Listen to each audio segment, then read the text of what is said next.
Ladies and gentlemen, the following segment of the podcast is presented exclusively by Hillsdale College. For over 175 years, four purposes have defined Hillsdale's mission: learning, character, faith, and freedom. Thank you for listening, and my sincere appreciation to our brothers and sisters at Hillsdale for their great sponsorship. Hello, America. Mark Levin, our number. It's funny, Mr. Producer says, right before the show, you sound like you're sick, and then you get on and you're pound away. It's called trying to be a professional. Hello, America. Mark Levin here. Our number, 877-381-3811, 877-381-3811. Nancy Pelosi, I posted this earlier, so I guess the echo chamber's out there. I said she was fired by the American people. But, of course, I'm the fourth hitter here. I'm the cleanup hitter. I'm not early in the morning and all the rest, but fired by the American people. She's now officially a backbencher. And a disgruntled backbencher at then. Classless, nasty, right to the end. And the bipartisan morons there applauding her for destroying our economic system, applauding her for open borders, applauding her for attacking the Supreme Court, applauding her. Oh, I could go down the list.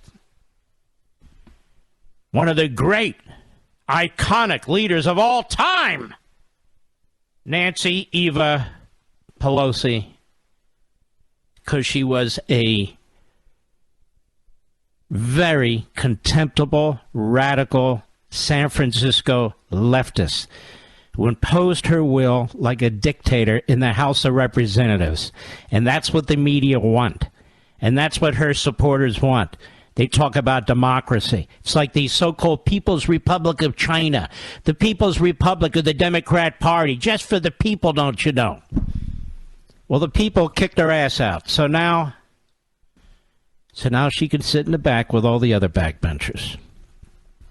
Then I heard all these election deniers. I'm not going to sit here and allow the media and the Democrats to define people. The election deniers. I hear the Republicans are sick and tired of the Democrat election deniers. From 2000 and 2004 and 2016. The election deniers. Benny Hill Thompson, Jamie Raskin, Hillary Clinton, Barack Milhouse Benito Obama, Terry McAuliffe, Joe Biden, the election deniers. Yes.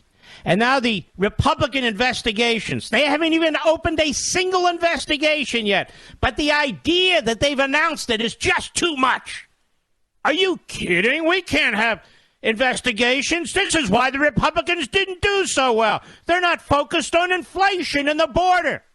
You believe this coming from the same people that pushed investigations and impeachment and coups and collusion and all their, we can't have investigations now. And then, of course, the media, even our so-called friendly media. It could be a political pitfall for the Republicans if they do this and overreach. My God, what's wrong with them? First of all, I want to thank and salute the House Republicans, the Senate Republicans, under the iron fist of a unhinged rhino by the name of Mitch McConnell, aren't going to investigate crap. Well, I want to meet with them on the 40-yard line, you idiot. We're going for touchdowns. He's an anvil tied to our ankle, that guy. He's an anvil. And then we're going to have the government shutdown, and it's going to be the Republicans' fault. Oh, my God. They won't lift the debt ceiling. And I will talk about this again and tell you about the scaremongering from the Wall Street Journal editorial page, from Joe Biden and Mitch McConnell. Like it or not, they support big government. Well, the full faith and credit clause has nothing to do with this. Nothing. The full faith and credit clause goes back to the Civil War. I will explain it when the time comes. And Mr. Producer is going to dig into the archives over the next day or two, and I will explain to you how when you lost your jobs and when you lost your business and when it was shut down as a result of the of the virus, that was righteous. And if you dared to step out, you were arrested. You were condemned. You were shamed by the media and the Democrats and some Republicans. But as I said before, you shut down the government. Even though you don't, since 17% of it is only shut down. You shut down a park or something like that. Oh, my God, it's Armageddon. I noticed one of the backbenchers picked this up today, Mr. Producer. We've only been saying this for 2.5 years. So we will dig that up so you get to hear it, so I can demonstrate why it's important that you're here and why I know it's important that you're here. Because we think outside the box. We're independent thinkers. We think for ourselves. We don't listen all day to the rest of them in order to figure out what to say. They listen to us right here and regurgitate what we say. It's true. It's true. Now, before we get to some of the outstanding comments made by Jim Jordan and James Comer and others, Ron Johnson, I don't want to pass up on this. There was testimony today in a courtroom in New York City about the Trump Organization. And Alan Weisselberg, a senior advisor, former chief financial officer at former President Trump's organization, he said he conspired with a subordinate to hide more than a decade's worth of extras from his taxable income. Ready? And I quote, but that neither Trump nor the family were involved. Excuse me? But neither Trump nor the family were involved. Can you tell me why that's not the leading story on every single cable news show? I haven't even seen it once. Can you tell me why that's not the lead story, the headline at the New York Post front page? Let's see if it is tomorrow. Can you see if this is going to be the headline on one of the editorials from the office nerds at the Wall Street Journal? Maybe it'll be a headline at the National Review. Legal analyst Andy McCarthy, he'll jump into this, no question about that. Let's just see, ladies and gentlemen, how much the media focus on this. Let me quote it again. Quote,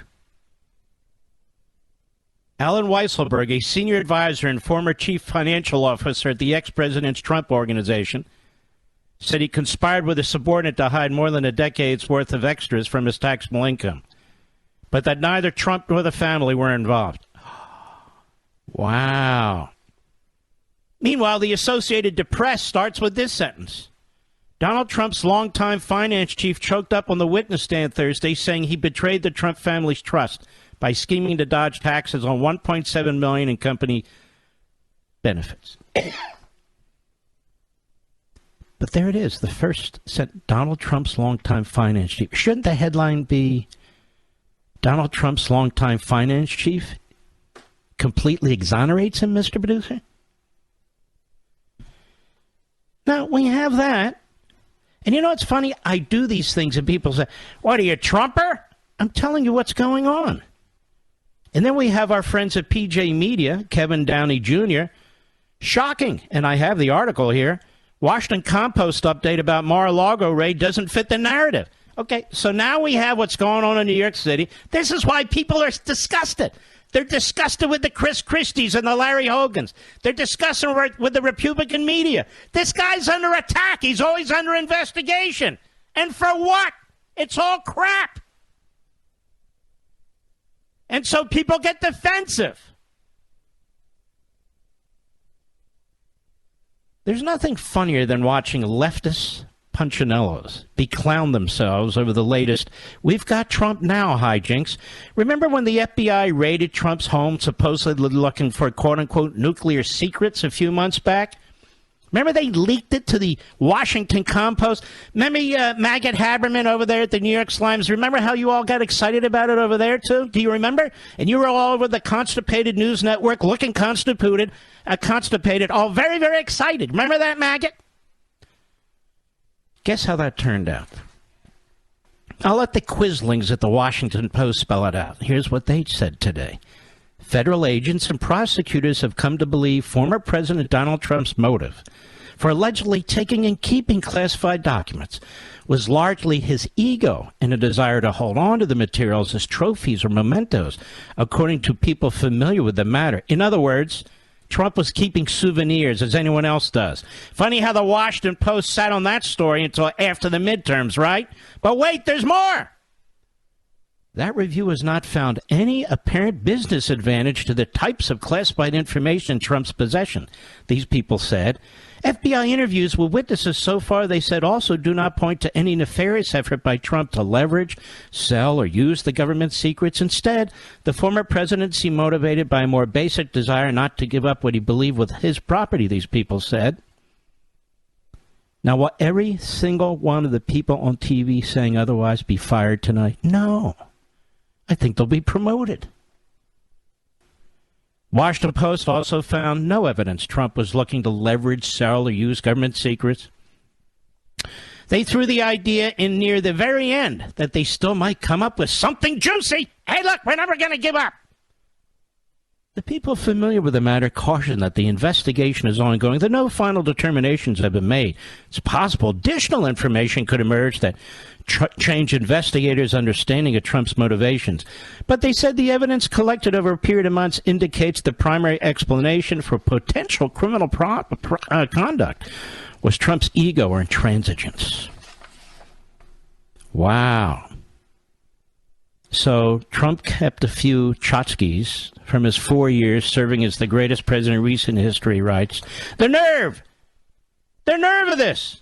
Please forward this article to your liberal harpy-in-law, he writes, and her blue-haired, trans, pansexual, gelding lady boyfriend who clung like sad, tragic barnacles to the embarrassing lie that Trump was trying to sell nuclear missiles to the Kaiser, or whatever it is they needed to believe.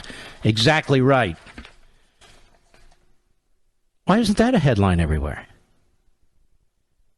So there we have the documents scandal. And here we have the Trump tax scandal, in which there's no scandal whatsoever. And they wonder why the guy's angry. I mean, how many of you could put up with this? It's just endless. But those damn Republicans, now they're going to investigate the Bidens. Oh, my God! Didn't they get a lesson from the last election? They are supposed to freeze in place. Meet the Democrats at the 40-yard line, I tell you. That's right. Show progress. Vote for more programs. Lift the debt ceiling. Spend more money. Create more debt. That's right. Meet them at the 40-yard line. Meet the American Marxists at the 40-yard line. And don't, whatever you do, investigate the Biden crime family or the Democrat. No. Maybe now we'll actually find out what happened on January 6th with Pelosi and the FBI and all the rest. I'll be right back. Mark Levin.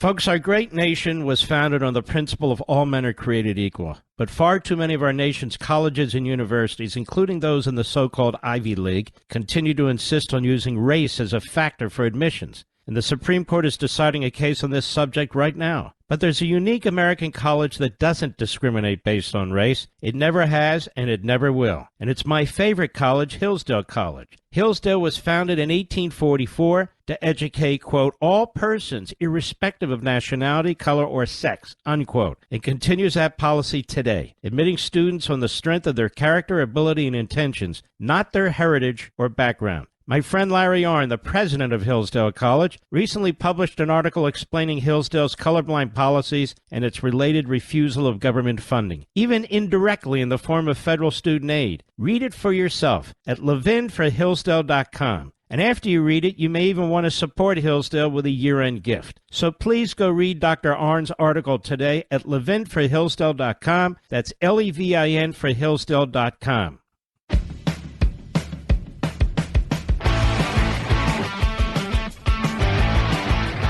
You know what the big story is tonight, ladies and gentlemen? Ticketmaster. Oh, Ticketmaster?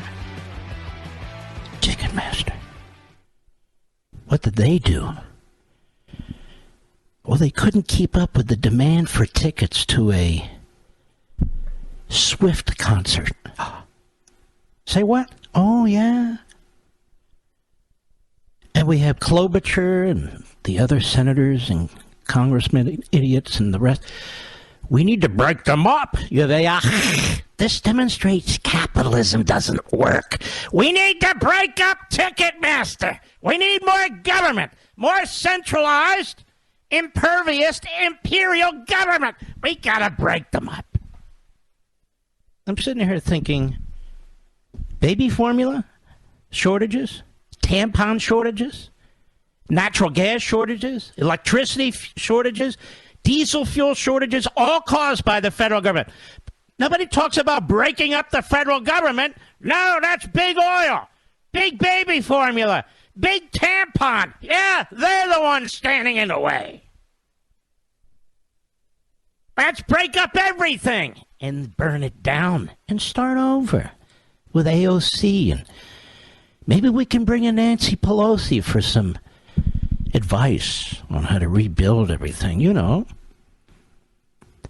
we have an open border. We've got crime out the wazoo. We have inflation, but Ticketmaster. So after codifying same-sex marriage, the next priority is to break up Ticketmaster. And whatever you do not investigate the Biden crime family, because nobody cares about that. Don't you know? Just investigate Trump. We got so many resources on January 6th, so many resources on Trump. We can't afford to use FBI agents looking at the Biden crime family and their connections to the communist government in China and the fascist government in Russia and the multi-millions of dollars that they've taken. We don't have the resources to do that. And besides, the American people don't care. I'll be right back. Folks, our great nation was founded on the principle of all men are created equal. But far too many of our nation's colleges and universities, including those in the so-called Ivy League, continue to insist on using race as a factor for admissions. And the Supreme Court is deciding a case on this subject right now. But there's a unique American college that doesn't discriminate based on race. It never has, and it never will. And it's my favorite college, Hillsdale College. Hillsdale was founded in 1844 to educate, quote, all persons, irrespective of nationality, color, or sex, unquote. It continues that policy today, admitting students on the strength of their character, ability, and intentions, not their heritage or background. My friend Larry Arnn, the president of Hillsdale College, recently published an article explaining Hillsdale's colorblind policies and its related refusal of government funding, even indirectly in the form of federal student aid. Read it for yourself at levinforhillsdale.com. And after you read it, you may even want to support Hillsdale with a year-end gift. So please go read Dr. Arnn's article today at levinforhillsdale.com. That's Levin for Hillsdale.com. Mark Levin, the voice of America. Dial in now at 877-381-3811. You know how the media report, how they concoct stories, how they fabricate them, they cherry-pick the people they speak to push the narrative that they're pushing. Republicans don't want Trump in Georgia. So here's mine. Let's see here. Republicans don't want McConnell to campaign in Georgia. He won't anyway, because he'll be booed out of every auditorium he's in. Plus, it'll hurt us badly. Plus, no one can understand it. I think he and Fetterman are going to have a great conversational relationship. Republicans do not want McConnell to campaign in Georgia. Want to hear another one? Republicans don't want provocative, nasty, failed former New Jersey Governor Chris Christie to run for president. It could offend single women. I've got many more during the course of the next several months as we plow ahead, ladies and gentlemen. Representative James Comer. I don't know this guy. We got to bring him on the show. At a press conference today, and now, of course, they're trying to destroy this man, dig up stuff on him, especially related to abortion, see if you can find anything. See if he ever tied his dog to the top of his car when he was in college. Look for anything. So the DNC is on seek and destroy, working with their good friends in the corrupt Democrat Party media. We got to get this guy, Comer. He's not doing what the people want. Notice how the fascists and the Marxists always claim they're working on behalf of the people. Which people? The ones that threw your ass out of the majority? Anyway, this is what I said. It was very disappointing, but they're out and we're in. And yet for the last 9 days, it's been, the Democrats are celebrating. Pelosi just resigned. No, they're celebrating. I have another question. May I ask another question? I think I may. For my dear friend Britt Hume and Mark Thiessen and all the rest. And they are friends. I mean, acquaintances anyway. So Trump is responsible for every single negative thing that happened on Election Day. All of his candidates, not you, you voted, all of his candidates. They lost. There's McConnell trying to save all the Trump candidates. McConnell, the angel, flying in, trying to save us from Trump. Do you know how many seats we could have won but for Trump? You know, we did take the House. Does Trump get any credit for that? No, you don't understand how this works. All success goes to McConnell and the establishment Republicans. All failures go to Trump and MAGA. Oh, now I got it. Okay, thank you. So if Herschel Walker wins in Georgia, it's McConnell. Thank you.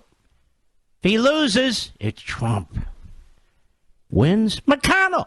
Loses, Trump. They already started their war on DeSantis. New York Times are one of them. I get so confused. They're all the same.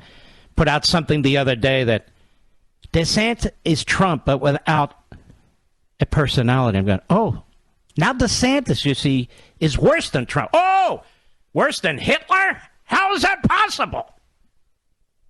By the way, DeSantis got the biggest Jewish vote as a percentage and as a full, absolute number in the history of Florida as a Republican. But he's got to be part of the Third Reich, or now I guess it would be the Fourth Reich. I'm on to these bastards, and I'm ready to wrestle them for as long as I'm behind this microphone. And unfortunately for them, every one of my business partners keeps asking me to extend. So we extended 4 years with Fox. We extended 3 years with Blaze. And in due course, we will deal with the radio situation. Not up yet. James Comer. Oh, and I have 3 more books coming. So the only thing that can save them from me is a heart attack or hit by a bus or whatever. Oh, my wife is cringing right now. Don't worry, honey. James Comer at a press conference today. Cut one, go. This is an investigation of Joe Biden, the President of the United States, and why he lied to the American people about his knowledge and participation in his family's international business schemes. National security interests require the committee conduct investigation, and we will pursue all avenues that have long been ignored. Committee Republicans have uncovered evidence of federal crimes committed by and to the benefit of members of the president's family. These include conspiracy or defrauding the United States, wire fraud, conspiracy to commit wire fraud, violation of the Foreign Agents Registration Act, violations of the Foreign Corrupt Practices Act, violations of the Trafficking Victims Protection Act, tax evasion, money laundering, and conspiracy to commit money laundering. The Biden family's business dealings implicate a wide range of criminality, from human trafficking to potential violations of the Constitution. In the 118th Congress, this committee will evaluate the status of Joe Biden's relationship with his family's foreign partners and whether he is a president who is compromised or swayed by foreign dollars and influence. I want to be clear. This is an investigation of Joe Biden, and that's where the committee will focus in this next Congress. Uh-oh. The American people aren't going to like this, Mr. Producer. The media aren't going to like this. No. Somehow you got to get Trump involved in this. Let me just say, that made the hair stand on the back of my neck. Joe Biden has his blondish legs with the little kids around him. I don't have any of that going on, but you know what I mean. Finally, there's going to be some oversight of the Manchurian president. And this guy sounds like he's up to the task. He's going to need a political bulletproof vest, both on his chest and in his back. He's going to need to wear a helmet, because they're now doing everything they can to dig up stuff to try and destroy him. Maggot Haberman at the New York Slimes, the conga line of misfits over at the Washington Compost, the useless IQ conga line of morons over at MSLSD and the Constipated News Network. Oh, yes. And then there will be the leaks from the Biden Stasi and the Department of Injustice. Yes, we got to put this guy, we got to shut this guy down. And I want to reiterate my buddy Joel Pollack at Breitbart, his advice, keep that January 6th committee going. Absolutely. Republicans go in. They don't need any Democrats on that committee to rip the Pelosi. Oh, the iconic, historic Pelosi. Oh, it brings tears to my eyes. She set the standard and the precedent. They just take over all the files, fire all the reprobates on the committees, and then turn the investigative mechanisms on Pelosi, on Hoyer, and yes, even on Mitch McConnell. Subpoena like hell. They had 1,000 witnesses. Get going and get to the bottom of it. What did the Stasi know and when did it know it? What did Eva Pelosi know and when did she know it? What did Mr. Republican leader know and when did he know it? Yes. Let's take a look. Would that make you happy, media? No. It's okay. We don't exist for you anyway. Jim Jordan, who is to be the chairman of the Judiciary Committee. Cut 2, go. And I think it's also important to understand, never forget how this story has changed. I mean, think about this. When it started off, it was, no, it's not his laptop. It's not his laptop. Then it was, well, it's his laptop, but remember, it's Russian disinformation and no one did anything wrong. Then it was, well, maybe he did something wrong, but President Biden didn't know about it.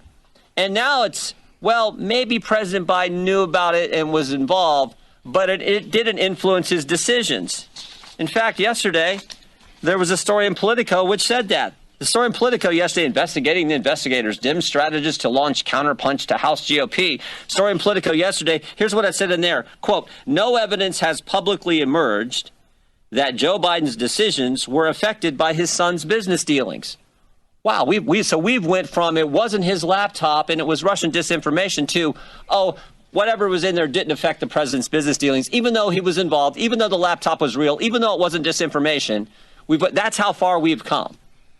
So I think I think there are all kinds of questions that need to be answered, and we're determined to get there. No. Please. Please, do you want to lose the next election?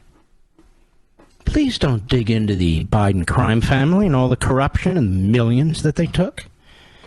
No. The Democrats purposely didn't investigate this because they were working on inflation, creating inflation. They were very, very busy working on gas prices, creating high gas prices. They were very, very busy working on diesel fuel, cutting supplies. They're very busy working on the border. That is, opening it for all kinds of foreigners to come across for God knows what. Busy fighting fentanyl. No, increasing the amount of fentanyl coming into the country. They were so busy trying to bring peace and law and order to our streets. Actually, they weren't. So please, Republicans, no missteps here. You're really playing with fire. Jim Jordan, cut 3, go. We're committed to getting to the truth, the facts. We think that's what the American people are entitled to. We're gonna try to help Representative Comer and the team here at Oversight with our work on judiciary, but with a specific focus on what the FBI was doing. Wait a minute. You're very unpatriotic. You're going to look at what the FBI is doing? The FBI, Ephraim Zimbalist Jr.'s FBI. You're going to be looking at what the FBI is doing? My God, why would you do such a thing? Because they're corrupt as hell, through and through, top to bottom, bottom up, middle out. That's why. And this guy, Christopher Wray, is a sanctimonious putz. Finally, we're going to have some oversight. Go ahead. Security clearance. How often are they talking to the FBI? Are they talking to the FBI? Who's doing the talking? Who's doing the briefing? Were they briefed? There's so many questions that need answered so we can get to the bottom of this. And the final thing I would say is this. A colleague of mine said this in a committee hearing a few weeks ago, Mr. Gates. He said, when is the FBI going to quit interfering with elections? 2016, they spied on President Trump's campaign. 2018, it was the Mueller investigation. 2020, they suppressed information about the Hunter Biden story. 2022, they raided the president's home 91 days before an election. Maybe it'd be nice if the FBI and the Justice Department just stayed out of it and let we the people decide who we think should represent us, who we think should lead us. That's supposed to be how America works. So this is the focus on the Judiciary Committee, the political nature at the Justice Department, and the linkage now to what was happening with the Hunter Biden story. Again, just 15 days before we have President Trump. I am humiliated that this is the focus of the Republicans on the Judiciary Committee. They're supposed to be focusing on environmental injustice. That's right. Urban injustice. LGBTQ plus injustices. They're supposed to be focused on the critical race theory and the white racist systemic dominant society. The lack of transitioning monies for surgery in United States Marines. How dare they focus on the FBI, for God's sakes? That's none of their business. Ask Christopher Wray. Sources and practices and excuse me, please don't interrupt me. A schlemiel. I'll be right back. Mark Levin.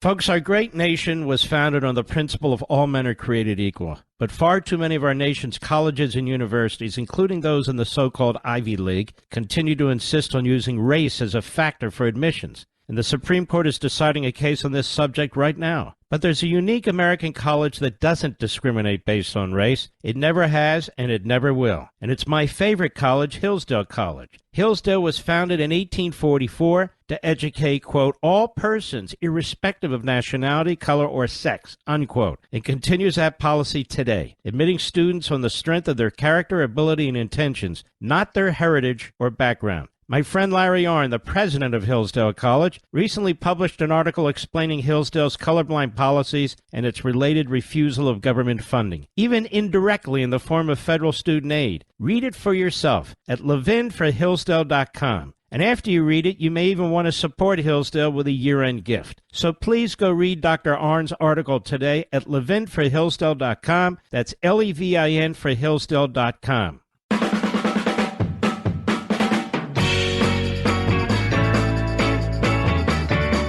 Asa Hutchinson, ladies and gentlemen, out of Arkansas. Asa Hutchinson thinks he should run for president. Asa Hutchinson on CNN today. Let me just say this. You're on CNN trashing Trump. You're going nowhere, pal. Asa Hutchinson How many A's are in Asa Hutchinson? 2? It must be a family name. Asa? Asa! I'll decide on a 2024 run by January. We know the chaos that comes with Trump. Oh, we're all on the edge of our chair, Asa. We can't wait for Asa to announce if he's going to run for president. President of what, Asa? The whole country? You got to be kidding. He's got so much to offer. He speaks so quiet. What'd you say? The turmoil. Speak up, man. Well, So there he is, playing the buffoon on CNN. We got the Three Stooges. We got Asa Hutchinson, or however you say it. We've got Chris Christie, the Kate Mayorga. Remember that picture I told you yesterday, where he's on the beach? He's like a beached sperm whale. There he is on the beach. And he accomplished so much in New Jersey. He changed the entire state. Oh, he didn't? But he should be president. No, he's not provocative. He's not a blowhard. No. The single women out there love Chris Christie. That's what I hear. In the suburbs? Oh, yeah. And then there's Larry Hogan, the Chinmeister. Yes, he did a fantastic job in Maryland. I think they've only lost 10% of their population. Now I will take a 5-minute COVID rest, and I will be right back. This segment of the podcast is exclusively sponsored by Pure Talk. Pure Talk offers great coverage and can save your family money on your wireless bill every single month. Go to puretalk.com to find the plan that's right for you. Thank you again for listening, and thank you so much for this sponsorship, Pure Talk. He's here. He's here. Now, broadcasting from the underground command post, deep in the bowels of a hidden bunker, somewhere under the brick and steel of a nondescript building, we've once again made contact with our leader, Mark Levin. Hello, America. Mark Levin here. Our number, 877-381-3811, 877-381-3811. Let me ask you a question, Mr. Producer. Have you ever purchased Native American jewelry? Your uncle has. A little bit, or collect it? A little bit, right? I have to say, some of it is spectacular. Really nice. All of it is hand done. I'm not a special pleader or salesman for anything. I'm just telling you.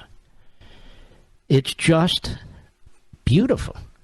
Absolutely beautiful if you get a number of these items. And you think about all the handwork. It's almost all silver work, but it's done the old-fashioned way. It's very, very unique. It's beautiful. I have like 5 pieces, and I've acquired a couple more, and it's relatively inexpensive.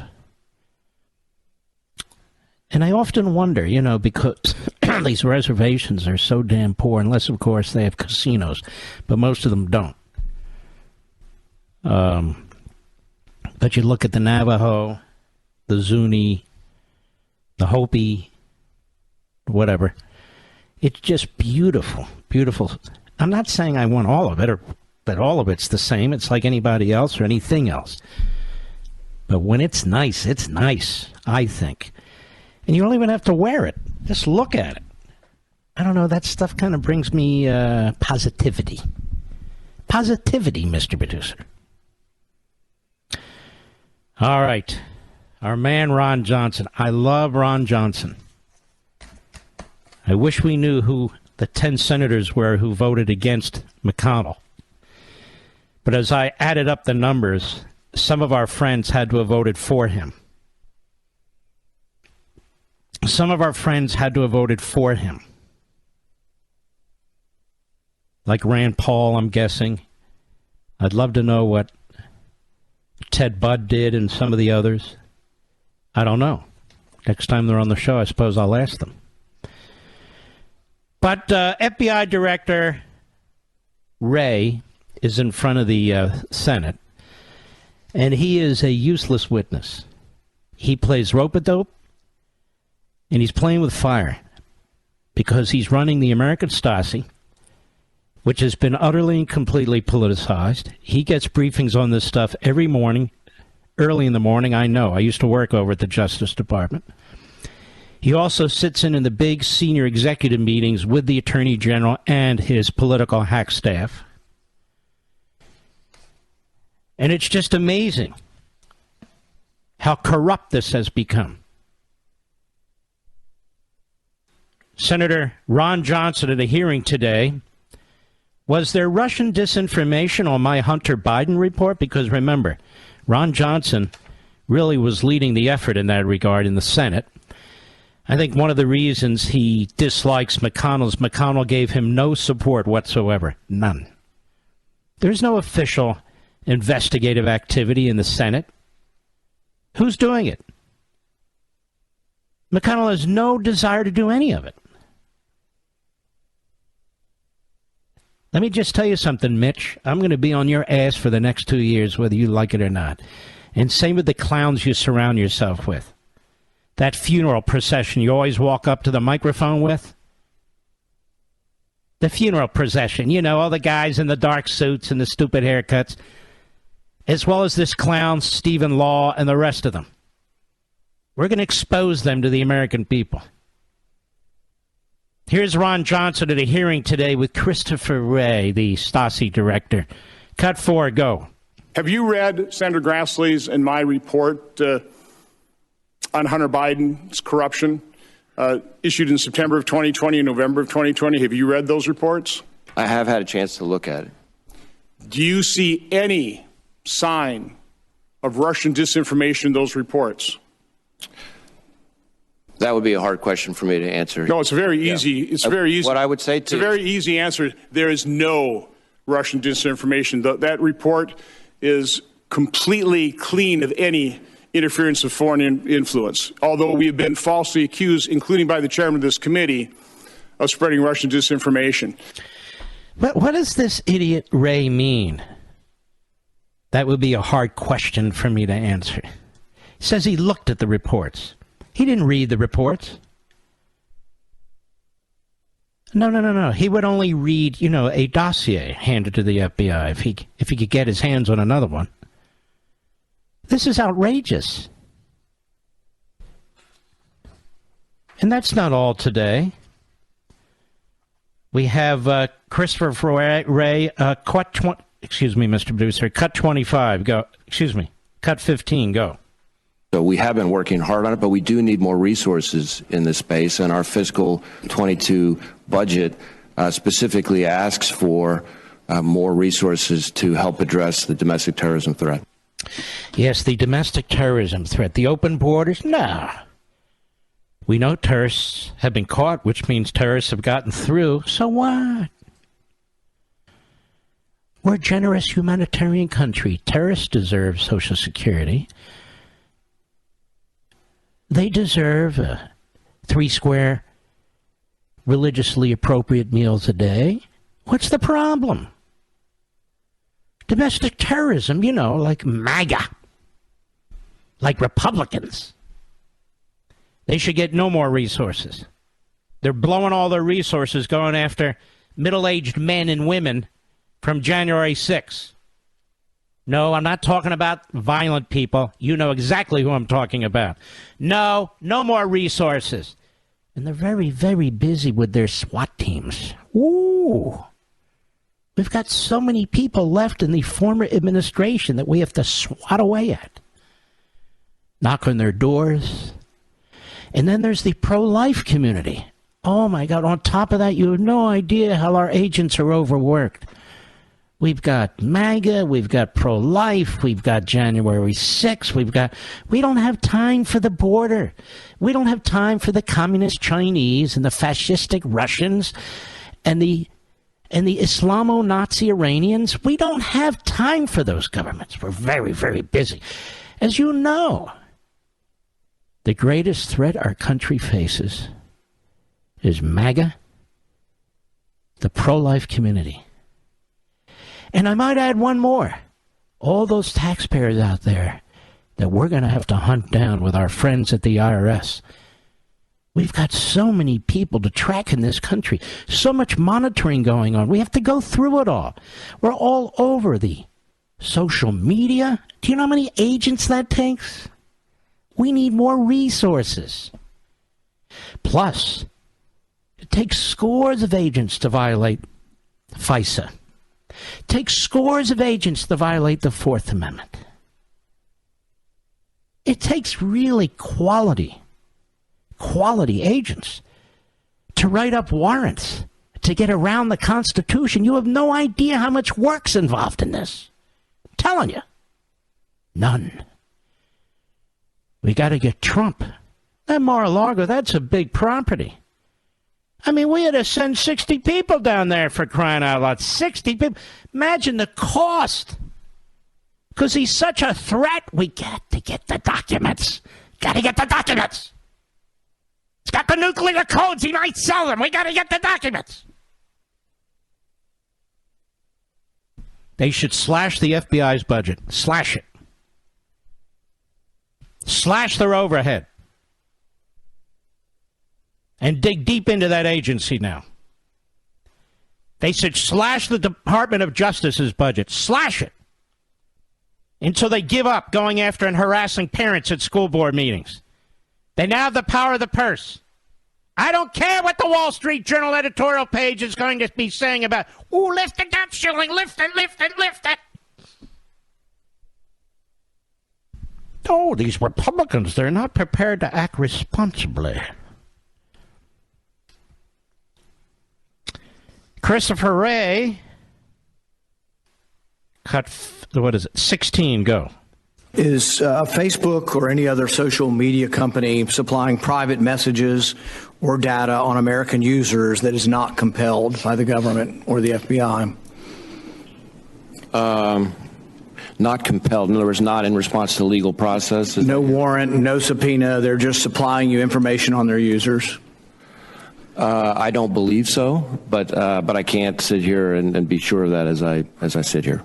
Can you give us a yes or no by going back to your team and asking, because it's a very specific question, because if they are, it's against the law.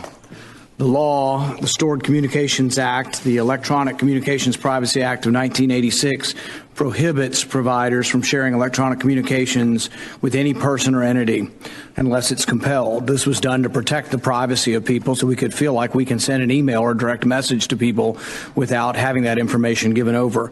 It's a very specific question. Will you get with your team of lawyers and give us a specific answer?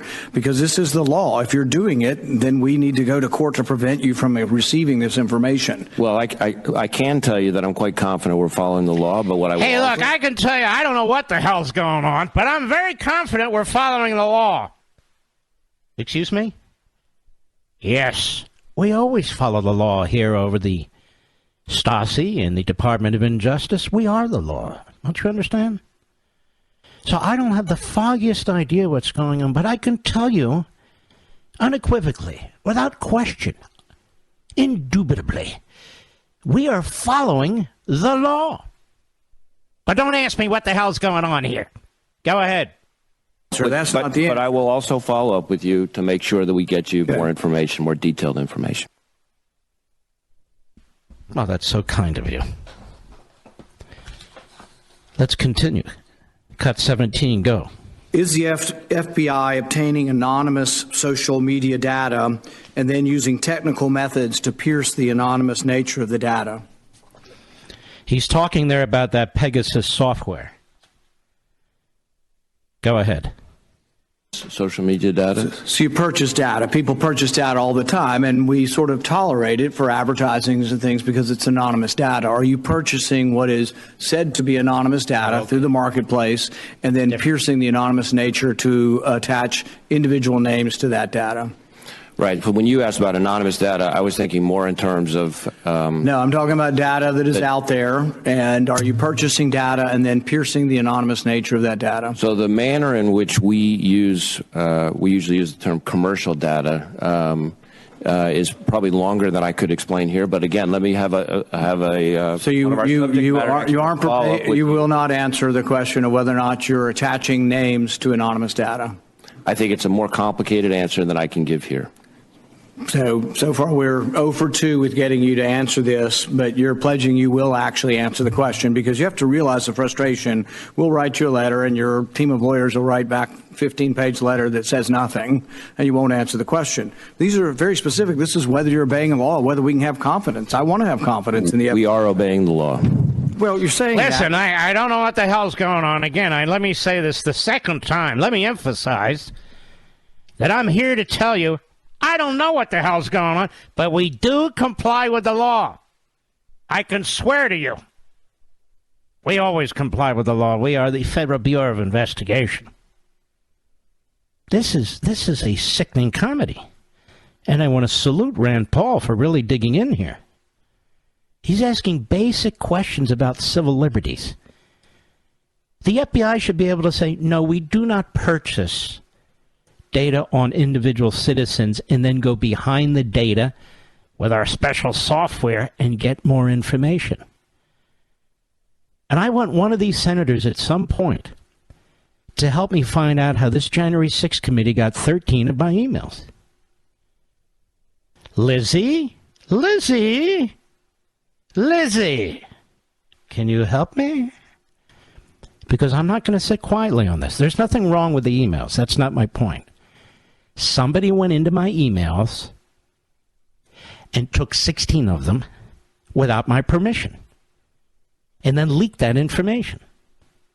And I'm not going to put up with this crap. Not from any one of these a-holes that sit on these committees.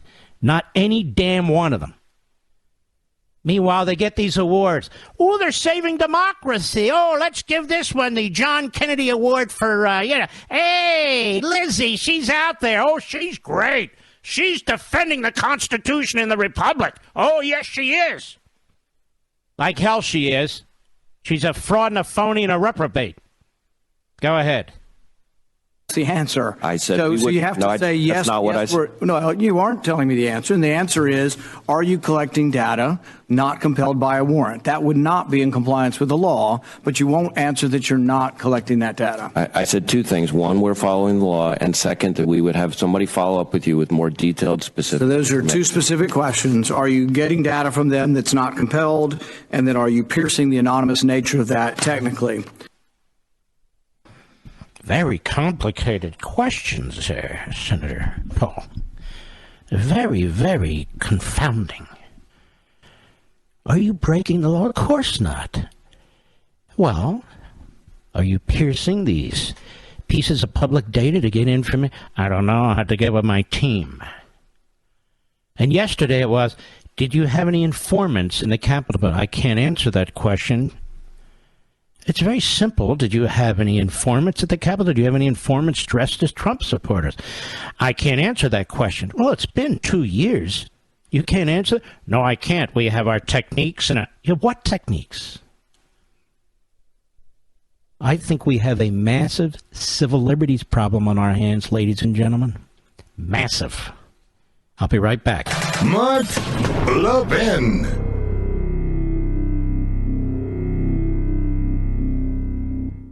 There's literally no reason to pay Verizon, AT&T, or T-Mobile over $80 a month for wireless when you can get the same service on the same network at Pure Talk for half the price. Yep, talk, text, and blazing fast data, just $30 a month. Those other guys are making you pay for thousands of retail stores you don't go into, perks you don't use, and massive profits to keep their shareholders happy. You know who Pure Talk wants to keep happy? Their customer, you. That's why they've invested in a U.S.-based customer service team. It's why they give you more data options than unlimited, because they won't charge you for data you don't need. I switched to Pure Talk because I like supporting a company owned by a U.S. veteran. I like supporting a company who supports me and my values. And I invite you to switch to Pure Talk too. They're my guys. Switch to Pure Talk in less than 10 minutes. Go to puretalk.com and enter promo code Levin Podcast. That's Levin Podcast to save 50% off your first month. Again, puretalk.com and enter promo code Levin Podcast. By the way, I'm sitting here, minding my own business, mind you. Whatever happened to that Supreme Court investigation of that leak, Mr. Producer?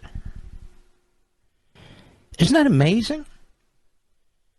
the impact it could have had on the election, the unprecedented nature of the leak from the Supreme Court. It was a 5-alarm fire.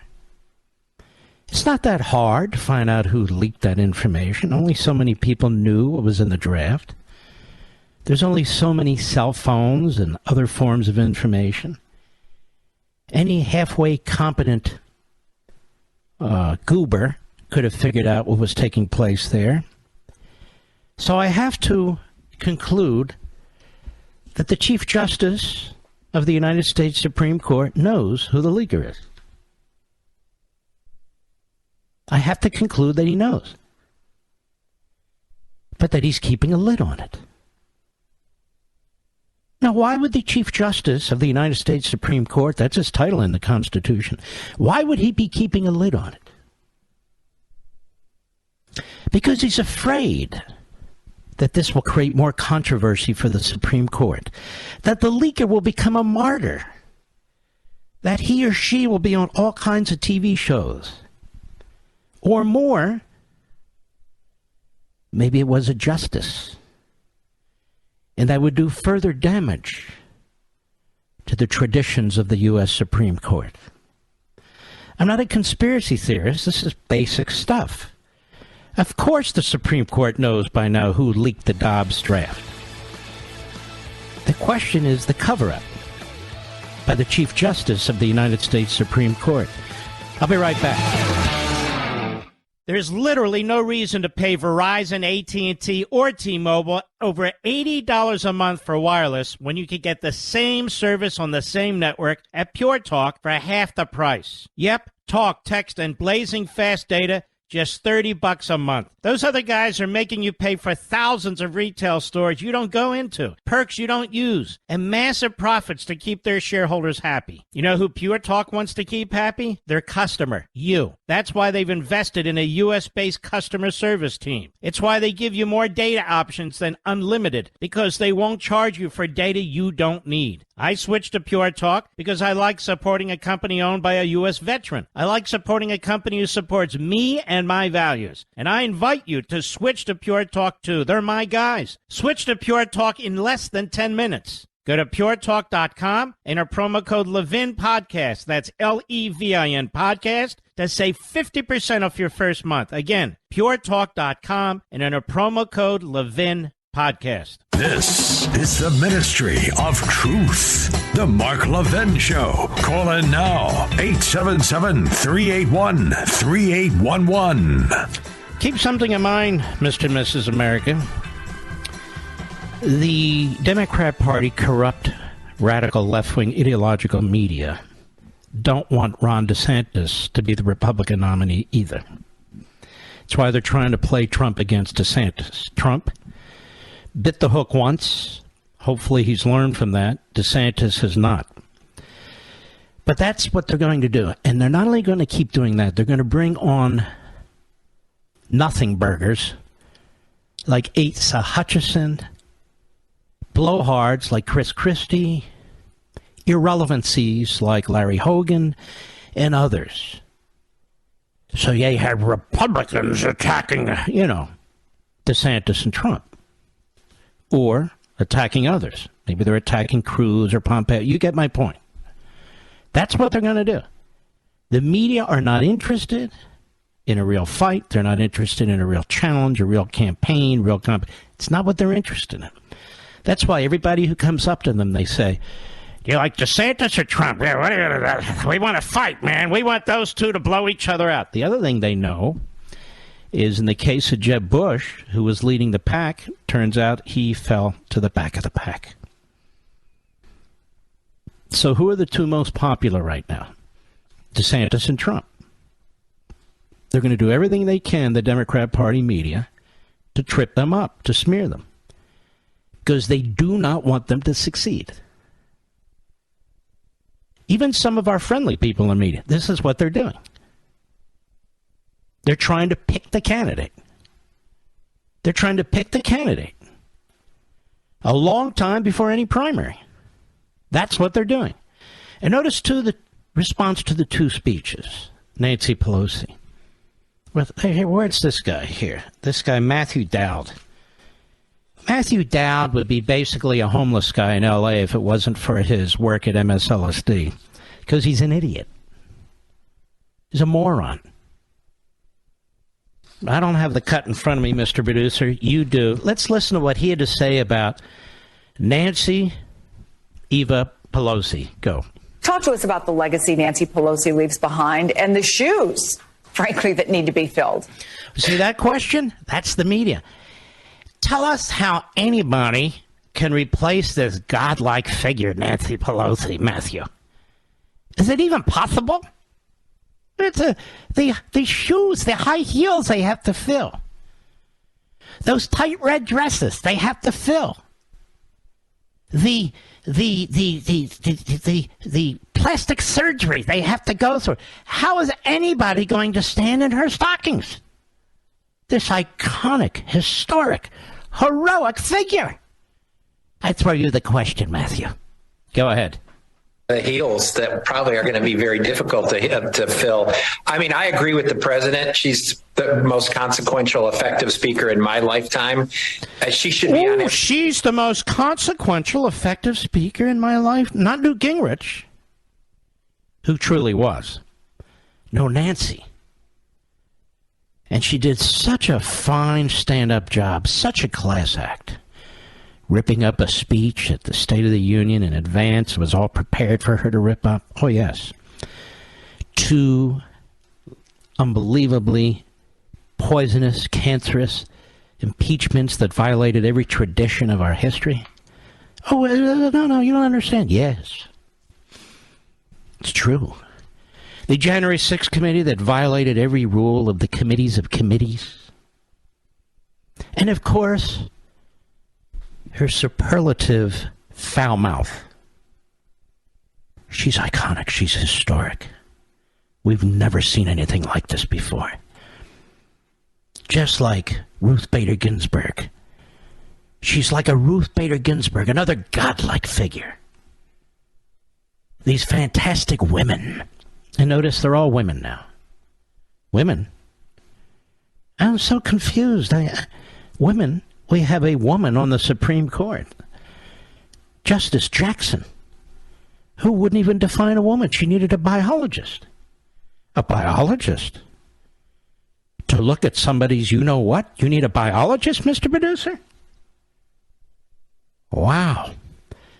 Yes, she's not a biologist. What do you expect? And yet everybody seems to know that Nancy Pelosi has a female gender, a female genitalia, without a biologist. It's an amazing thing. Can we be sure? Yes, we're sure. Well, she's the first woman. Now we have the first woman mayor of L.A. A woman? Another woman? Not a birthing person? No. Not a would-be birthing person? No. Not a was birthing? No. Not a her or a she or a they? No. Nancy Pelosi, a woman. And the first woman mayor of L.A. Just don't say woman unless we tell you you can say woman. They're insane, these buffoons. Nancy Pelosi was one of the most divisive figures in modern American history. And the media love her. They would promote her. Despite her... Now, she will no longer be in leadership, she says. Well, she was never going to be speaker. You fired her. She's 82 years old. Have you noticed how these people can't let go? These power-hungry political hacks. And not just Democrats, Republicans, too. She can't let go. She's 82. Let me ask you a question, and I mean this with all sincerity. Those of you who are 80 or so years old, and you're married to the same person for 60 years, and that person is assaulted in a horrific way. I mean, being hit on the top of the head with a hammer, cracking somebody's skull is horrific. And, of course, the perp is being prosecuted at the federal and state level. Good. You're 82 years old. Your husband is over 2,000 miles away from you every day that you're in Washington, D.C. You just lost the speakership. You just decided you're not going to be in the leadership, but you've decided you're going to remain in the House of Representatives. So I guess you're going to run for office again.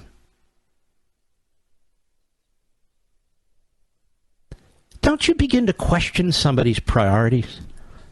Seriously? Isn't it amazing only I am mentioning this in the entirety of the media world? With all the morons and reprobates and malcontents and miscreants on these various panels, all these Sunday magazine shows, isn't it amazing? Nobody asks the most common question all of us are wondering. Why don't you go home to your husband and take care of your family? You've been Speaker of the House twice. You're the greatest speaker in the history of history. You're iconic. You're heroic. You're Abraham Lincoln in a dress. We've never seen anything like this before. My God! We bow down to her. She's an idol. No, nay, she's a prophet. But she won't leave. Despite the fact that her husband has been so horrifically wounded. I find there to be a terrible character flaw with this, and I'm not kidding. And I'll have the guts to say it. It's not normal. It's just not normal. It's not what my wife would do. Not in a minute. Just this hunger for power and publicity, and this constant self-perpetuating myth, narrative, self-aggrandizement. It's just unbelievable. Just unbelievable, I think. We'll be right back. Mark Levin.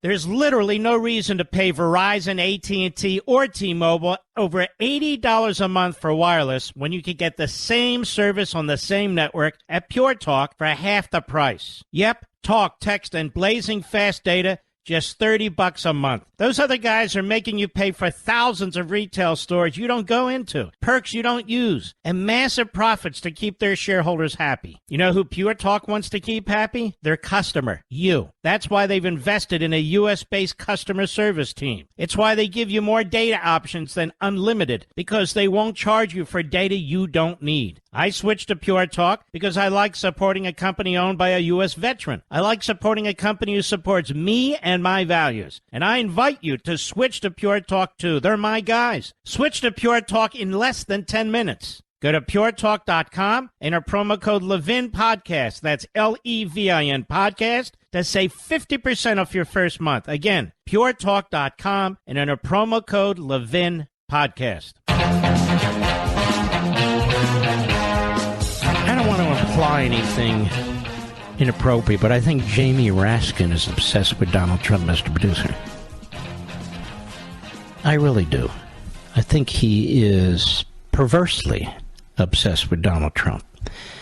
Everywhere he goes, everything he says is about Trump and January 6th. He thought he would enter like Mussolini. Now, I've explained Jamie Raskin before. His father was a commie, and he set up an organization that was, in my view, a commie front group. We've invited Mr. Raskin on this program. He made a fake excuse, his staff did, after first agreeing, and then they said, well, we have the election. Isn't the election over, at least in most places, Mr. Producer? Have you heard from Jamie Raskin, Mr. Producer? Mr. Constitutional Expert, and so principled. I just have some basic, straightforward questions to ask Mr. Raskin. about why he objected in 2004 to George W. Bush being president, if he believes in the system, and he didn't even have a senator to agree with him, according to the statute. I just need to know. I need to know why he's such a coward that he couldn't actually have Republicans on the committee who would be representing the Republicans in the House. I just want to know. I just want to know if they violated any constitutional rights of anybody, including mine, in securing information. I just want to know if he secured his own texts and phone logs and documents and so forth, so we can see the extent to which he coordinated with left-wing groups in the media, which I'm sure you did, Mr. Raskin. If you didn't, you can sue me, and then we can both have discovery together. What do you think, Jamie? You little putz.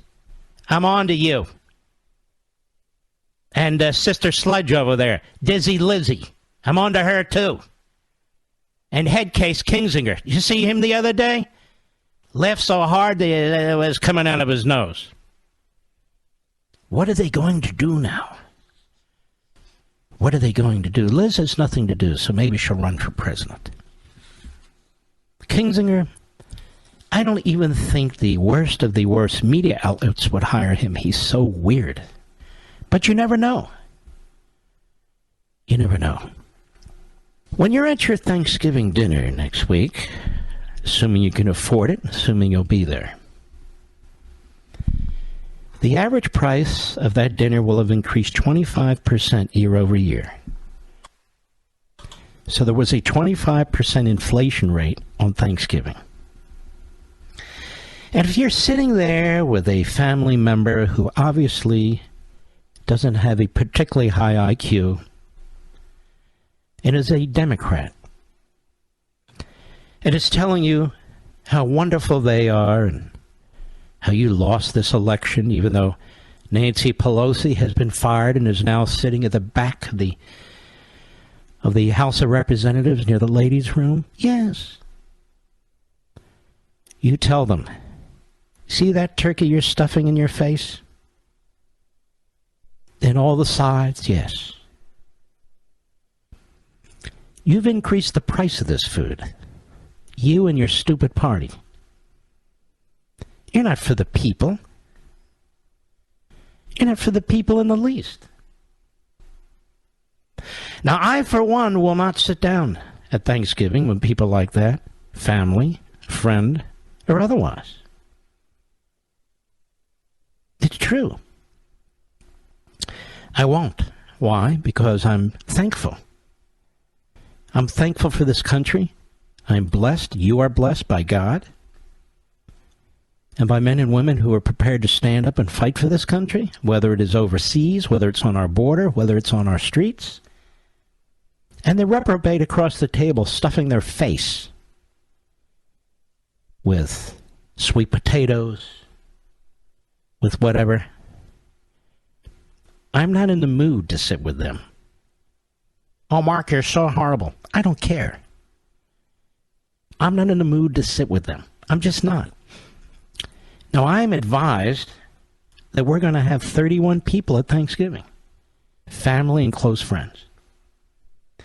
Now, luckily for me, I have nothing to do with making the food, or they'd all choke to death and starve to death. But I stay out of the kitchen. There's plenty of cooks there, people who want to be there. They love it. That's good. I like to be over in the corner somewhere. Now, that said, not one of those 31 will be a reprobate. Not one. Not one of those 31 will have voted against our country. Not one.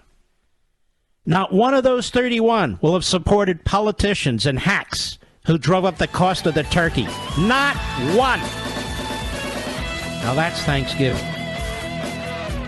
My only hope is I'm not asked 4 billion political questions. That's all. I'll be right back. Ladies and gentlemen, the U.S. Constitution authorizes two forms of legitimate money, gold and silver. But our government abandoned gold and silver over 50 years ago. Meanwhile, gold and silver prices have skyrocketed over the last year amid growing political and economic uncertainty. Experts say precious metal prices are headed much higher in the months and years ahead. So to help protect my listeners, Swiss America has a very special offer. Silver walking Liberty half dollars at the amazingly low price of $12.50 each delivered. You heard me right, $12.50 by calling now. 800-630-1492, 800-630-1492. Silver walking Liberty half dollars for just $12.50 each delivered while supplies last. 800-630-1492, 800-630-1492, 800-630-1492. He's here. He's here. Now, broadcasting from the underground command post, deep in the bowels of a hidden bunker, somewhere under the brick and steel of a nondescript building, we've once again made contact with our leader, Mark Levin.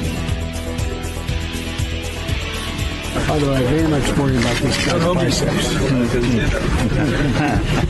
His biceps are big as my calf. Look at this. There's a man. I hope we're on the same side. So he's Russian. I don't care who he is. He's got some real biceps. We call them guns. And this is good for training. Biden's such a weirdo. Let me read this for you. So he's overseas at the G20 Tuesday. There he is, and Biden, he squints his eyes and sort of in a weird kind of smile. By the way, I very much worry about this guy's biceps. His biceps are as big as my calves. Look at this. There's a man. I hope we're on the same side. You know, sir, he's Russian. I don't care who he is. He's got some real biceps. We call them guns.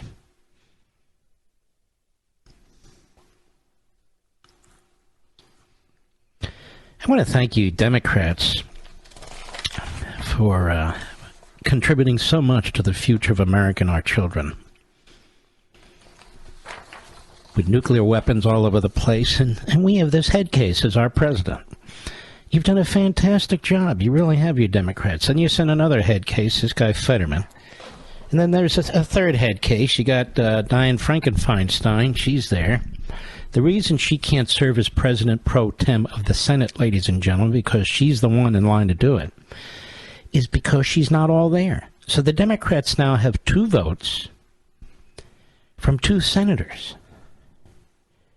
who don't know the difference between a doorknob and a steak sandwich. And they're okay with that. And they have a president who has a good day and a bad day. Let me put it to you that way. And that's perfectly fine. No problem at all. And the Democrat Party's happy with it. The media are very happy with it. No problems. I mean, they drag these people into their offices, so why would they oppose them? Yes, this one. Nonprofits with ties to Democrats plan counteroffensive against congressional investigations. Excuse me? I thought you said they're nonprofit. Well, this is the New York Slimes, and they know. By Kenneth P. Vogel, we know who he is, and Katie Rogers, of the famous dancing couple of Vogel and Rogers. The Republicans in control of the House of Representatives, a loose network of groups allied with Democrats, is planning a multi-million-dollar counteroffensive against an expected onslaught of oversight investigations into President Biden, his family, and his administration. The White House, which is building its own defense team, has quietly signaled support for some of the efforts by nonprofit groups with ties to some of the biggest donors in Democratic politics, according to people familiar with the groups. Now, I'm hoping Representative Comer, Republican of Kentucky, who will be chairman of the Oversight Committee, I hope he has this article, and he needs to look into this. These are nonprofit groups that are being funded by Democrat donors that exist for the purpose, under our tax laws, of not paying taxes and interfering with the investigations. So I want to strongly encourage Mr. Comer to take a look at this. The efforts appear intended to take pressure off the administration, excuse me, by pushing back in a more adversarial manner that Mr. Biden's team on sensitive subjects, including the U.S. withdrawal from Afghanistan, the administration's COVID response, perhaps most notably the foreign business dealings of Mr. Biden's son, Hunter Biden. The White House cannot be the sole nucleus for publicity, and publicly responding to the onslaught of congressional investigation, reads a memo from a nonprofit group called Facts First USA that's been circulating among major Democrat donors, members of Congress, and others. So they need to find out who the Democrats are who are funding the effort to obstruct a congressional hearing. We have got to put on the brass knuckles. Lays out a $5 million a year, quote, SWAT team to counter Republican congressional investigations, unquote, including on issues that, quote, may be too personal or delicate for the White House to be responding or even be seen as directing a response, in apparent reference to Hunter Biden. Now, the slimeball behind this is David Brock. He's the slimeball behind Media Matters. David Brock, the Democratic activist behind Facts First, said his group intends to work with the White House where appropriate, but will make its own judgments. How do they have a tax-exempt status, Mr. Producer? Another group, the Congressional Integrity Project, announced Wednesday it intended to launch a multi-million-dollar war room to undermine investigations from the Republican-led House. This needs to be looked at, too, folks. People involved in that initiative, which was first reported by Politico, have previously worked with Mr. Brock's team and have close connections to the White House and the Democratic Party. So let's be blunt. The White House and the Democratic Party have set up these front organizations, give them a nonprofit label so they can collect money from donors, dark money from billionaire Democrat donors. They don't have to report the donors. They don't have to pay any form of taxation. And in fact, by the time they file their tax returns and file them and extend them, you'll never know what happened until next election day. The political arm of the Center for American Progress, the influential progressive think tank, is planning to cast the Republican investigations as politically motivated revenge politics, according to Chief Executive Patrick Gaspard. I'm going to hold this article next to my laptop and this microphone for the next 2 years, so you'll see exactly what's taking place. The rush by some on the left's leading figures to mount responses underscores mounting concerns. The Republicans could use their investigations to damage Mr. Biden and other Democrats headed into the 2024 presidential election. Again, if that's their concern, that's their mission, how do they get a tax-exempt status? Is there a conservative group that will file a complaint with the IRS against these David Brock organizations? Is there? The scramble also highlights an old Washington dynamic. When there is divided government, lawmaking tends to grind to a halt and Congress is dominated by oversight fights. That's likely to be particularly true when Republicans take control of the House of Representatives next year with a majority that is slimmer than the party had hoped. In such an environment, it can be easier to win support for oversight investigations, which require less consensus than major legislative initiatives. Now, who cares? And so I want to encourage the Republicans to look into Facts First. I want to encourage them to look into the Center for American Progress's that organization that is connected to it. I want to encourage the Republicans to look at, what was this other organization, the Congressional Integrity Project, look at their tax status, determine who's funding them, use the same subpoena authorities that the January 6th committee has used, use the same disregard for traditional protections that the January 6th committee created precedent for, and find out what these dark money, radical left-wing, obstructionist organizations are up to, and get all the information in which the White House and the Democrat Party is using to coordinate with these tax-exempt organizations. And I suspect you'll also find a connection with the Department of Injustice. I'm laying it out for you, Republicans.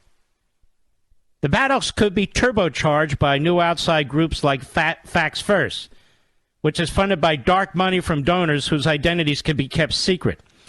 The ongoing law enforcement inquiries into two figures who loom largest in the oversight investigation, Hunter Biden, who's under investigation, and Donald Trump, they say, add another layer of intensity to the fight. And so they go on with mishmash, which is of no relevance whatsoever. It's their opinions dressed up as news. But they gave up the core information, did Vogel and Rogers in the New York Slimes. We know the groups. We know the people who run the groups. We know that they have been set up as front groups, as tax-exempt organizations under the Internal Revenue Code, under penalty of perjury. We know that they're coordinating with the White House. We know that they're coordinating with the Democrat Party, again in violation of their tax status. And it seems to me Congress would want to get to the bottom of this, since their target is to prevent Congress from conducting its investigations.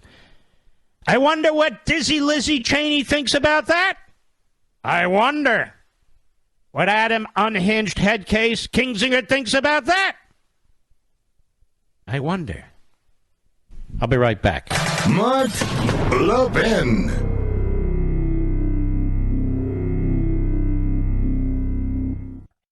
Ladies and gentlemen, I want to ask you a question. Did you know withdrawing your cash from the bank can be very risky? That's right. Banks are now required to spy on us for the government, and they report any behavior they think is suspicious. It's true, and I was shocked when I read The Secret War on Cash from Swiss America. The new war against cash is really a war against the Constitution, against all freedom-loving Americans. So you need to read The War on Cash. Get your free copy by calling 800-630-1492, 800-630-1492. Or visit SwissAmerica.com. Now, this war on cash is growing daily and also includes all forms of digital money. Please get and read The Secret War on Cash free to my listeners by calling now. 800-630-1492, 800-630-1492, or visit SwissAmerica.com.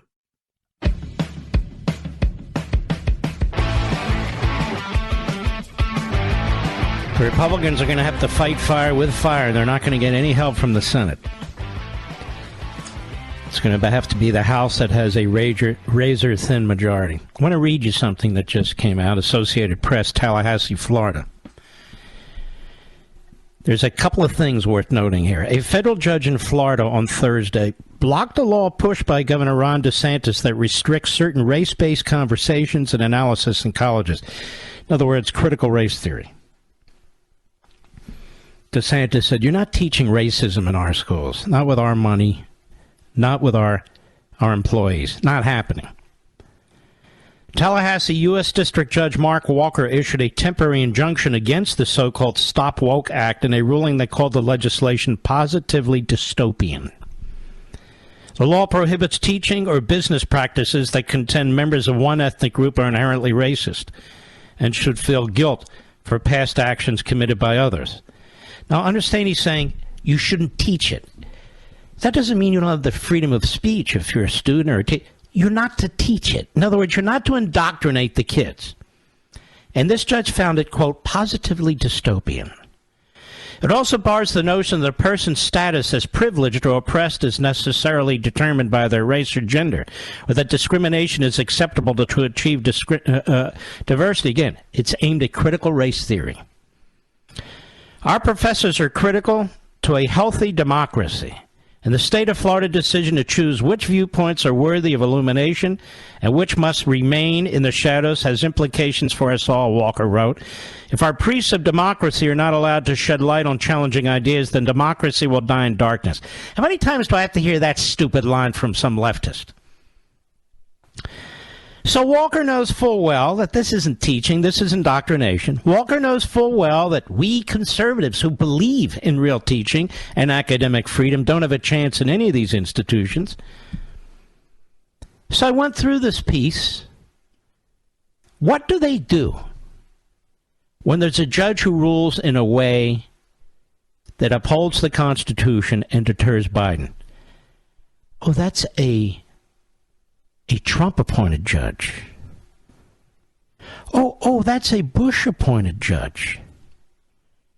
So I'm going up and down this article. I'm pretty good at reading. And I see nothing. So I looked it up. Obama appointed this judge. So why didn't they say an Obama-appointed judge? Because the guy doesn't write like a judge. He writes like an ideologue. The ruling is at least a temporary setback to the powerful Republican governor's agenda to combat what he describes as the woke ideology of liberals and critical race theory, a way of thinking about American history. Not a way of thinking about American history. You can think about American history any way you want or not think about it at all. It is a Marxist ideology.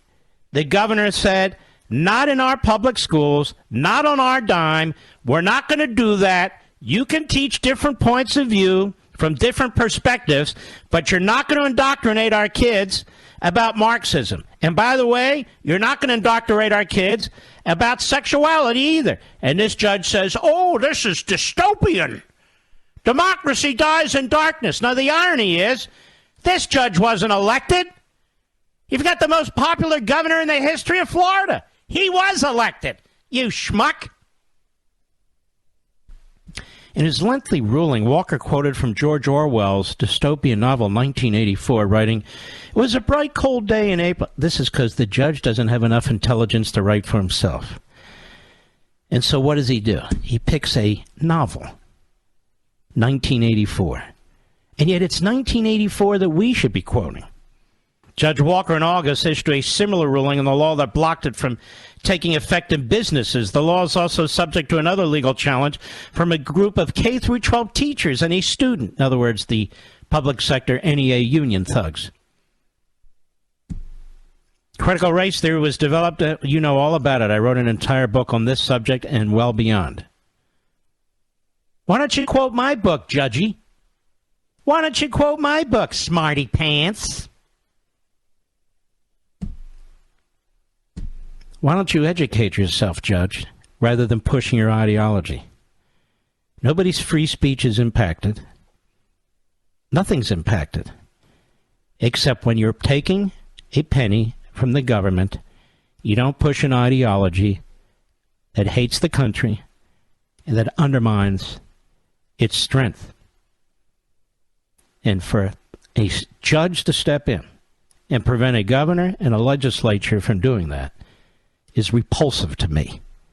Yes, democracy dies in darkness. You know nothing of democracy, Judge. And quoting 1984, that's really brilliant. Maybe I'll quote Animal Farm. Remember that book, Judge? I've got a better one for you. The consolidated readings of the Federalist Papers. You may want to try that too, Judge. Because your power under the Constitution is actually non-existent. The only court created under the Constitution is the U.S. Supreme Court. This judge was created by Congress. And yet they think judicial review, which is an implied power, that's not in the Constitution either, gives them the authority to sit there like politicians. Oh, Your Honor. Oh, Your Honor. Oh, Your Honor. And to spew stupidities like this. He knows full well what he's doing. He supports critical race theory, as do all the Democrats. And so he's taking shots at DeSantis. It's that simple. What you see with the rise of this woke ideology, said DeSantis at first, is an attempt to really delegitimize our history.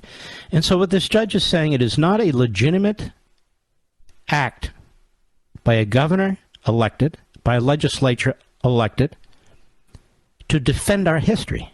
That doesn't mean everybody has to agree to it, but simply to legitimize American history and the American founding. That's really absurd. That's why people are taking their kids out of school. So now we have a judge who's basically taken over the public school system in Florida. That's what he's done.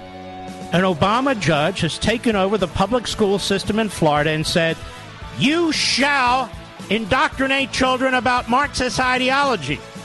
And the state can't do a damn thing to prevent it. That's your Obama judge right there. I'll be right back. This is where liberalism ends and liberty begins. The Mark Levin Show at 877-381-3811. So, folks, all three of the highest ranking Democrats in the House, including Clyburn, Steny Hoyer, and Pelosi, have stepped out of their leadership positions for the next generation of Democrat leaders. Breaking news, you should know. So all three of them stepped out for the next generation. I mean, Pelosi's 82 years old. But Mitch McConnell, who's 80 years old, was elected for his fifth time, or is it his sixth time? Not him. He hangs on.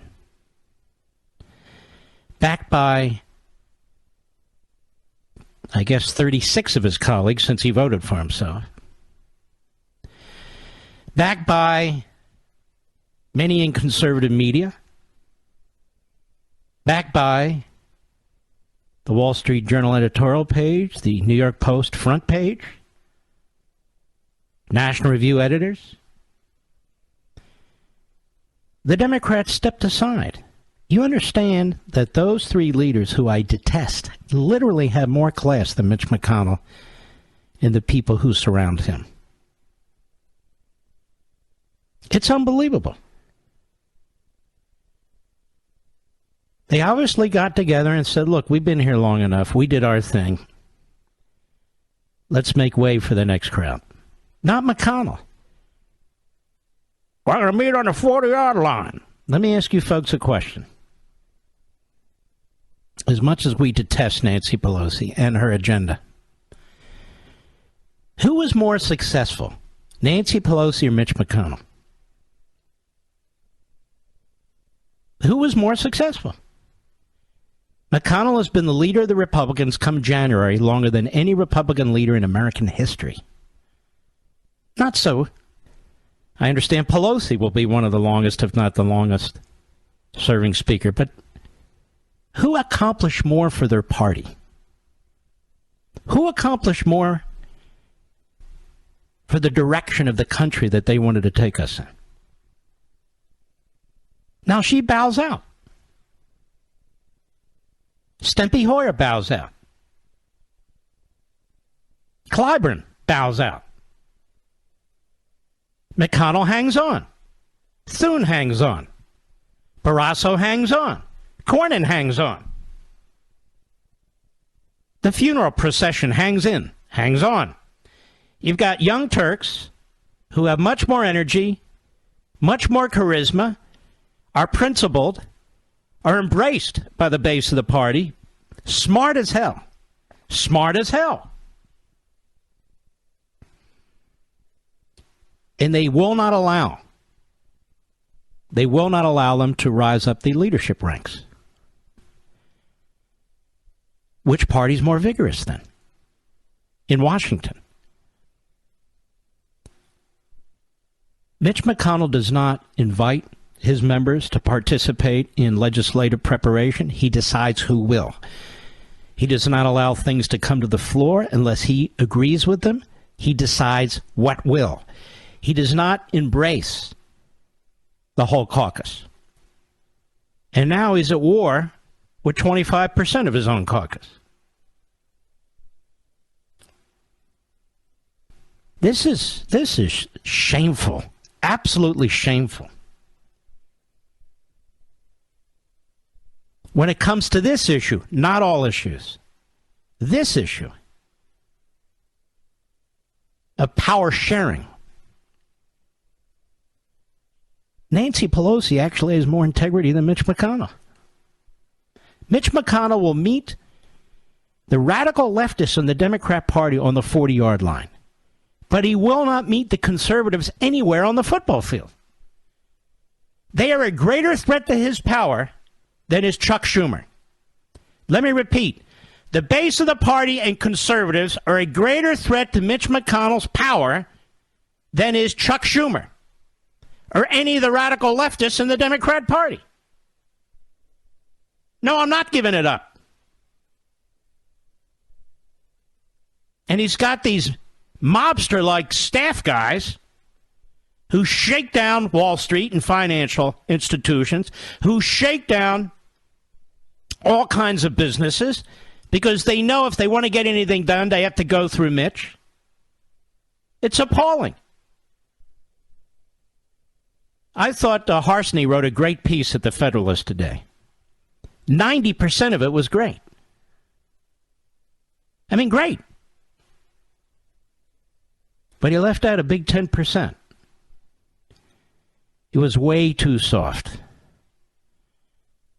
Way too soft on the current people who run this Republican Party in the Senate. Way too soft. It's just something you got to address. You can't pretend it doesn't exist. And my buddies on Fox, the same thing. Trump. Let's put Trump aside. Let's pretend there is no Trump. Now what? There wasn't a Trump before 2015. There wasn't a Trump in 2010 when Mitch McConnell did everything he could to destroy the Tea Party movement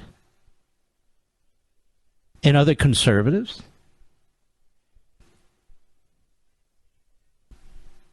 We still don't know today. What is it that the Republicans hope to do with 49, maybe 50 members of the Senate? It's not like they were totally blown out. I've seen election cycles when the Republicans were totally blown out. Totally blown out.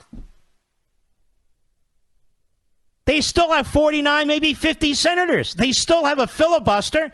They act like they can't do anything. What is the agenda? What is it? Don't hand me the 40-yard line, you idiot. What's your agenda for getting our agenda, our policies, our liberties, our Constitution across the finish line? He's a reactionary, this guy. It's what he is. He reacts to them on the other side. He wants to work with them. He doesn't want to work with Ron Johnson and Mike Lee and Ted Cruz and Hawley and the rest of them. Whatever you think. He doesn't want to work with them. He wants to work with Schumer. We can figure something out here on the 40-yard line. Let me suggest. Damn. Sorry, I'm sick of it. The Patriot Ward's Hollywood, Florida, and I love their hotel that they're at. We went to that hotel when Ron DeSantis asked me if I would come to Florida. I believe it was late summer to help moderate two major debates with him of candidates running for the House among the Republicans in the primary. And the governor and I sat together and we did it. We had a blast. And it's a fantastic hotel. Many of you saying, Mark, how come you're not there? You're with Fox. Because you have to be with Fox Nation. I'm with The Blaze. So, and plus I have COVID, so I couldn't be there anyway. Although, starting tomorrow, I'm allowed to go outside. Did you know that, Mr. Producer? I'm allowed to interact. I won't interact that much and never really do. So, I will be doing that. The latest CDC rule, I don't know what they are. That's what my doctor said. That's what my doctor said, so that's what I'll do. I'll be right back. Mark Levin.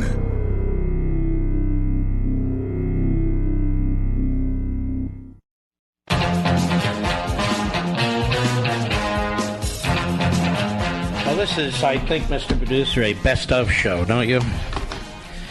All 3 hours. Send it to WABC. I'm sure they would love to put it in their WABC Hall of Fame, don't you think? I think they would. I hope we have a few callers, Mr. Producer, because I'm going to dial in now to the call screen, see what we've got here. KARN, yes, sir. Jim in Arkansas, go right ahead. Mark, Mitch McConnell does not want to be the majority leader. He wants to stay the minority leader because he doesn't have to do anything. Mm-hmm. Do you agree with me? No, not really. I think he'd take the majority leader. He just wants to be the leader. So, in other words, if there were enough Republicans who were elected to give us the majority, he wouldn't like it unless he could assure that he would be the leader. That's what he does. But he sabotages his own people. Because many of them wouldn't agree that they would vote for him, or that he considers them to be a pain in the neck. Okay, I'm going to maintain my... No problem, Jim. Maintain it, baby, right to the end. You ask my opinion, that's my opinion. Kim, Cass, Michigan, XM Satellite, go right ahead, please. Mark, I love you, daily listener, and dedicated daily listener. Praying that Trump and DeSantis listen to the show as a patriot and a direct descendant of George Washington is our family. I am begging they put their egos aside. Put their egos aside. They are powerhouses. Don't play into... But I have to say, let's put their egos aside, you and me, and let me ask you something. You're America's governor. Why in the hell would you want to be vice president? Doesn't mean you need to run for president. But the vice president doesn't do anything. You're not going to leave the most important executive position in Florida to have the least, most relevant position in government. He's not going to do it. That's right. And, Mark, what I'm saying is let DeSantis stay in Florida. Trump has no learning curve. Listen, I don't agree. They're going to do what they want to do. You and I can talk till we're blue in the face. DeSantis staying governor. Trump doesn't need a learning curve. And there's people yelling at the radio right now who prefer DeSantis over Trump. My concern is that we do not allow the media to turn this into an attack, and then some moderate kind of slips through. That's number one. The determination on who will be the Republican nominee, they're going to go through the process. And that's the way it's supposed to work. I'll make a decision on how I choose to go, and I'll let you know when I decide. But I'm not going to trash Trump. I had a caller here who said, stop supporting Trump. No, I'll support him when I want to support him. And same with DeSantis. And same with anybody else. So people are already taking sides, doing that sort of thing. I just want to help push a mission in which our country is saved. That's where I'm coming from. All right, Kim. Thank you for your call. I appreciate it. Jimmy, Brooklyn, New York, the great WABC. Go. Mark, years ago, there was a CIA defector named Philip Agee. He started exposing people he said were CIA agents. So they started getting murdered. Our government made a law making it illegal to reveal CIA agents' names. Schumer voted against that law. Now, Philip Agee defected, and he worked with the Institute for Policy Studies. So, again, the Institute for Policy Studies... Hold on, slow down. We're going to walk through it. So who founded the Institute for Policy Studies? Well, one of the big names is Marcus Raskin, as you know. And who is he? He's the father of radical left-wing Congressman Jamie Raskin. So I want this to be understood. Jamie Raskin's father was a leftist. He was a red who worked in the Democrat Party at some point, kind of broke off, but was always hanging around Washington. But he was a radical leftist. He was a sympathizer for the Soviet Union and the Castro regime and all the rest of it. This Institute for Policy Studies, which is still in Washington. And his son is Jamie Raskin, who spends every day coming out and trashing Trump. But not just Trump, who tried to stop the counting of votes for Bush. And yet he's on these committees. He's on the impeachment committees. He's on the January 6th committee. He's now best friends with Liz Cheney. It's really remarkable, isn't it, Jimmy? Yes, this is a massive movement. It's a mixture of corruption, communism, Marxism, and treason. One more thing, if I may. When the Soviet groups in the Western Hemisphere were trying to take over Nicaragua, what's his name here? Senator Biden, 3 times voted against aid to the people in Nicaragua trying to defend their freedom and country. So we have Joe Biden and Congressman Raskin working to topple MAGA, and all MAGA wants to do is make America great again. All right, Jimmy, thank you for your call. If you think I'm just here as a special pleader I'm not. But I am going to continue my defense of what is right. We go to America every Friday in honor of you. Here we go.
salute our armed forces, our police officers, our firefighters, and our emergency personnel.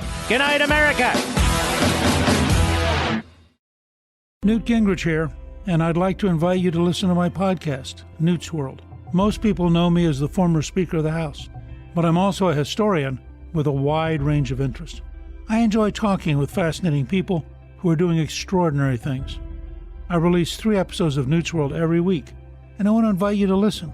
Hopefully, we'll both learn something new. Listen to Newt's World on the iHeartRadio app, Apple Podcast, or wherever you get your podcast. Have you ever wondered what the media and big tech is hiding from you? Like massive stories that actually affect you in your life that they don't want you to see because they make the left and the Biden administration look bad. Well, now there's a podcast dedicated to exposing all of that each and every day. So download the fastest growing podcast in the conservative movement, the Ben Ferguson Show podcast right now. That's right. You can listen to Ben Ferguson Show podcast on iHeartRadio app, Apple Podcasts, or wherever you get your podcasts. Download it right now. Hello, America. It's John Solomon, the founder of JustTheNews.com. You see me on Fox News and lots of other places. I like to do investigative reporting. I like to do interviewing. And guess what?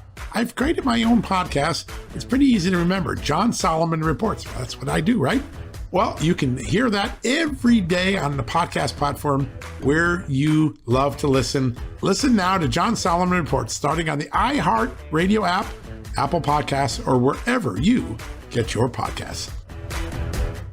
Welcome to today's edition of the Clay Travis and Buck Sexton Show podcast. Welcome, everybody, to the Clay Travis and Buck Sexton Show. This is Buck. I'm live with you here on Black Friday. Rolling solo today. Clay taking the day with the fam. We got a lot to talk about, my friends. We have, first of all, our respective turkey-induced food comas to recover from. I don't know what it is, but, you know, you just tell yourself on Thanksgiving, you got to have seconds, you probably got to have thirds, and maybe you got to have fourths, you know? And then you sit there and you go, oh, you feel like a large animal that has been hit with a sedation dart, you know? Can't remember who the comedian was who said that years ago, but you do feel like that. You're just slowed down, and then you got to turn on the TV, you go, oh, man. And you always make the promises to yourself, dude, next year I'm just going to have a salad on Thanksgiving. And then you wake up the next day, you're like, actually, we needed more gravy. So this is the Thanksgiving cycle that we all go through. I hope you all had a good one. Those of you who saw friends, family, loved ones are feeling a little bit refreshed. Probably a lot of you going out getting some deals, some sales today. My fiance, Carrie, is the one. She loves a good sale. She is up on the sales. I'm not that consumerish. I don't know what's going on. I would usually rather pay more as long as I don't have to like deal with anyone or anything. If they'll send it to me, I'll pay more. I don't want to have to actually like wait in line and do stuff. Carrie loves, she loves a good deal. So a lot of you out there, I know you're into getting a good deal. I respect it. Black Friday, there's some very effective financial options out there for all of you. We got a lot of news to actually hit today, which was a bit of a surprise. But before I tell you about some of what is in that rundown for all of us, we're going to do something a little different today on the show because I'm hanging out with you solo for 3 hours, and then I'm going to go hang with the fam and watch whatever's left of the U.S. men's national soccer team. Whatever's left of them, I don't know, might be the last few minutes. I'm not hopeful for a big win, but whatever. We won in 1776, and that's what really matters. But we're going to do a little Ask Me Anything. Some of you may be familiar with this, AMA. Lines are open. Now's your chance. It is Black Friday. You're getting great deals. You're recovering from Thanksgiving. Some of you, like me, are working. But if you have an interesting question for me, I can only answer to some degree on behalf of Clay because he's not on today. But if you have any question on anything interesting, something you've always wanted to ask, obviously has to get through our call screener with being something people want to talk about. But it's an AMA on Clay and Buck today. 800-282-2882. I hate when I know it's my original phone number from a long time ago. 800-282-2882. You all know that. It's amazing. The phone number, I think I wake up in the middle of the night sometimes. 2882. You know, it gets so ingrained in the brain. Okay, stories I want to talk to you about today. We have ESG investing for your 401k, which maybe sounds like, oh, whatever, but it's actually a big deal. This is essentially social justice investing excuse with your retirement money. The Biden administration just did this week. Not a surprise there. We've got China with what the Wall Street Journal is calling a zero COVID reckoning underway right now. Law school without the LSATs.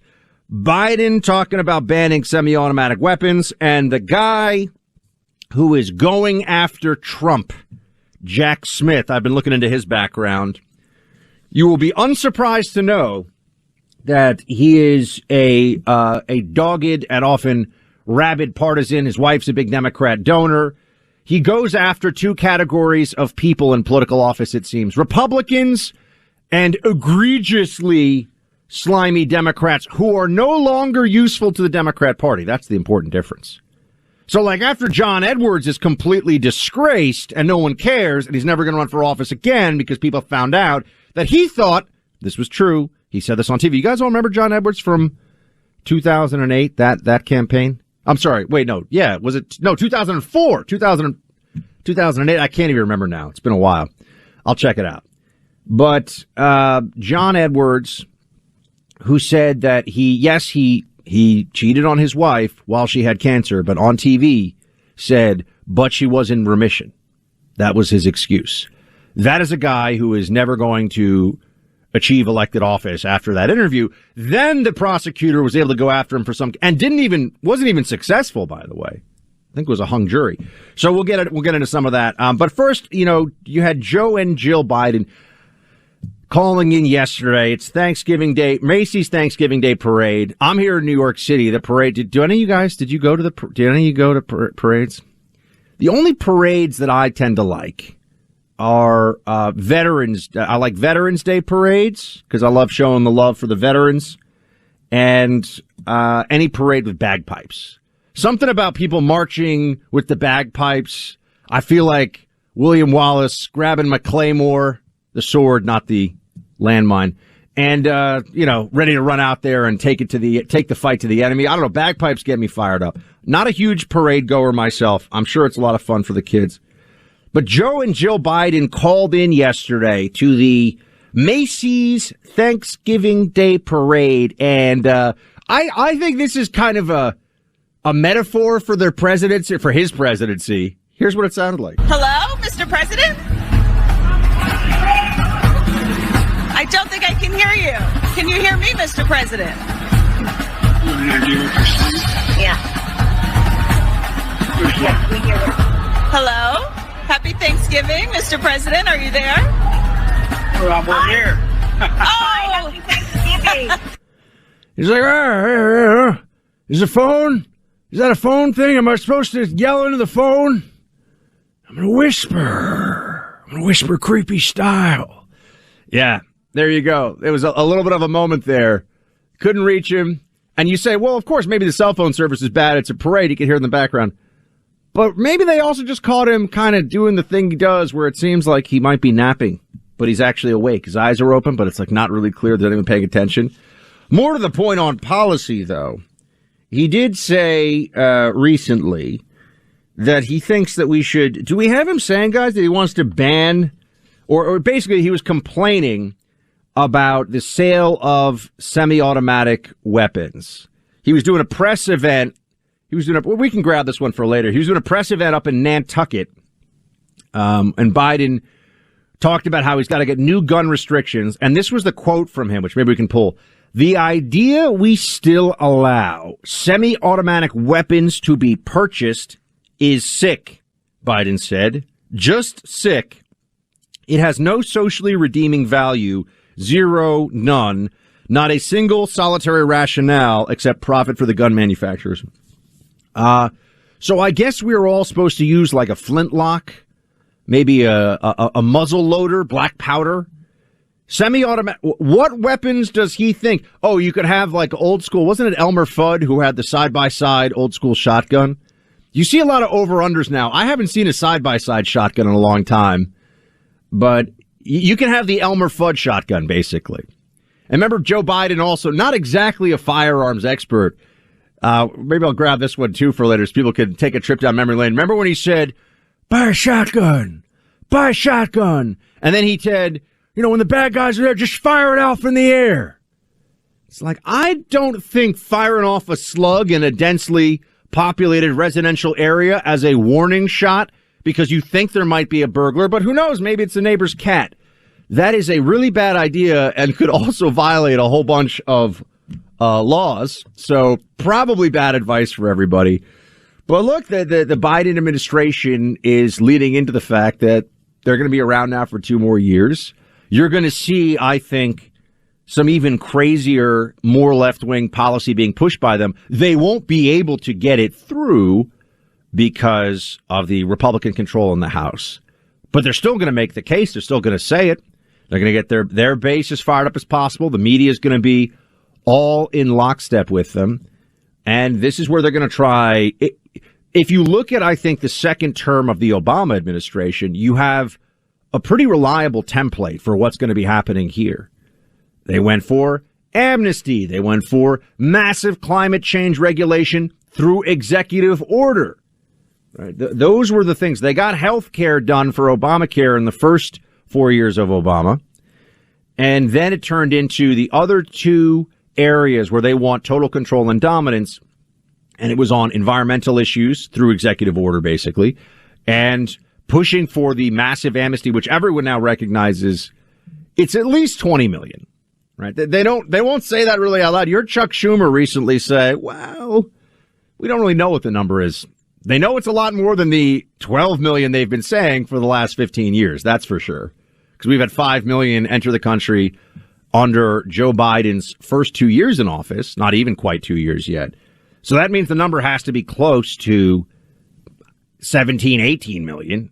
And that's not including gotaways, visa overstays. So you're at least at 20 million. And there are some people probably shouting out right now, Buck, it's really actually more like 30, which if you talk to Border Patrol, they will say that is quite possibly the case. I've spoken to Border Patrol about this. They said the official number is ridiculous.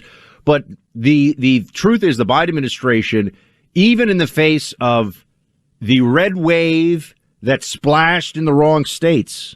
That's really how to think about it now. We had a basically, what was it now, an 8 million or 9 million vote swing.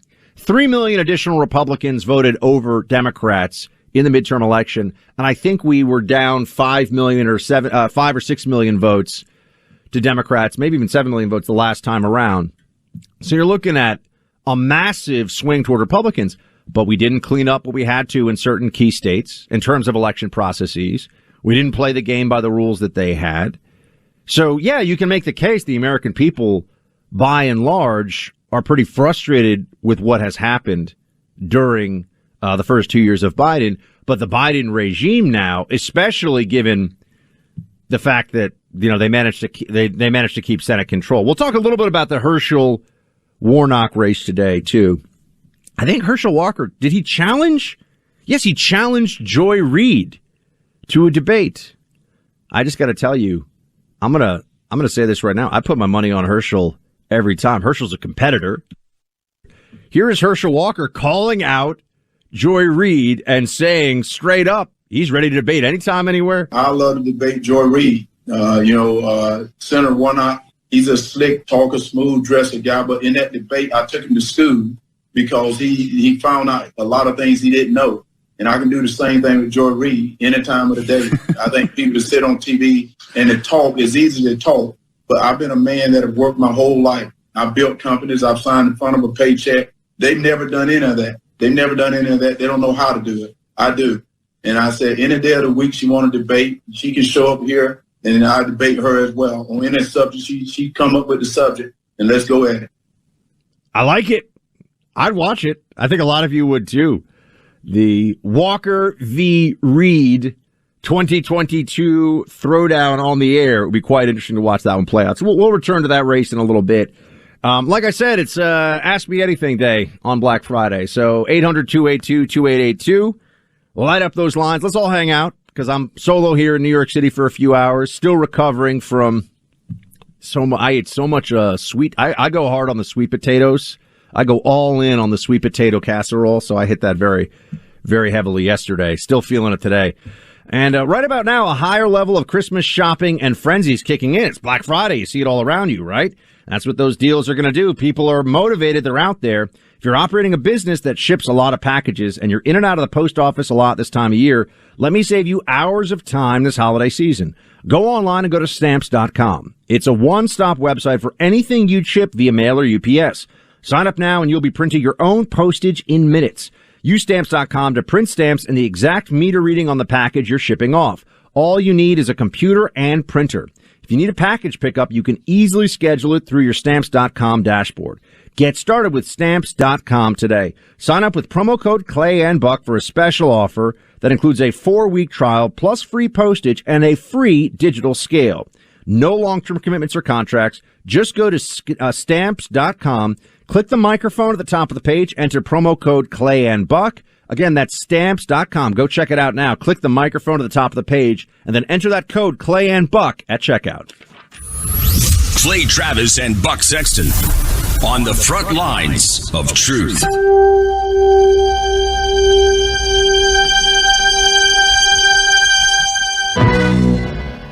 Newt Gingrich here, and I'd like to invite you to listen to my podcast, Newt's World.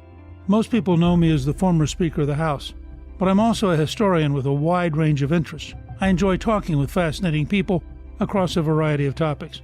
On Newt's World, we've had some extraordinary guests join us, like former Secretary of State Henry Kissinger. Ending the war in Vietnam was a necessity in order to help heal the divisions in the country. John Clifton, the CEO of Gallup. The world has been winning the war against hunger for 4 decades. In 2014, it switched. We have a serious hunger crisis. And House Republican leader Kevin McCarthy. What I've really found the Republican Party to be, it's the party of the people, the working people of America. I release 3 episodes of Newt's World podcast every week, and I hope you'll find my conversations engaging and informative, and hopefully we'll both learn something new. Listen to Newt's World on the iHeartRadio app, Apple Podcast, or wherever you get your podcast.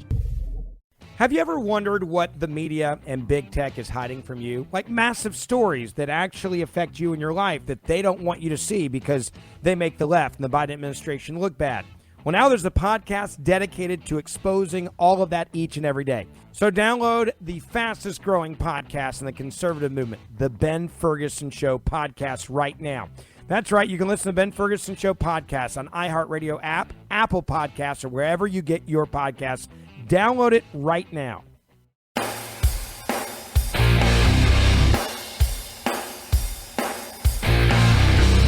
The Monica Crowley podcast is a whip-smart, fast-paced, sassy blend of politics, culture, history, and humor, all brought to you with the sunny optimism of Ronald Reagan's happy warrior spirit. Hi, I'm Monica Crowley, and I've served 2 American presidents, Richard Nixon in his last years as Foreign Policy Assistant, and Donald Trump as Assistant Secretary of the Treasury. You've seen me on TV, read my New York Times best-selling books and popular columns, and now you can download my podcast, where you will hear one-of-a-kind insights and interviews. So join me on the Monica Crowley podcast. It's true appointment listening. Join our legion of happy warriors here on the Monica Crowley podcast. Listen to the Monica Crowley podcast on the iHeartRadio app, Apple Podcasts, or wherever you get your podcasts.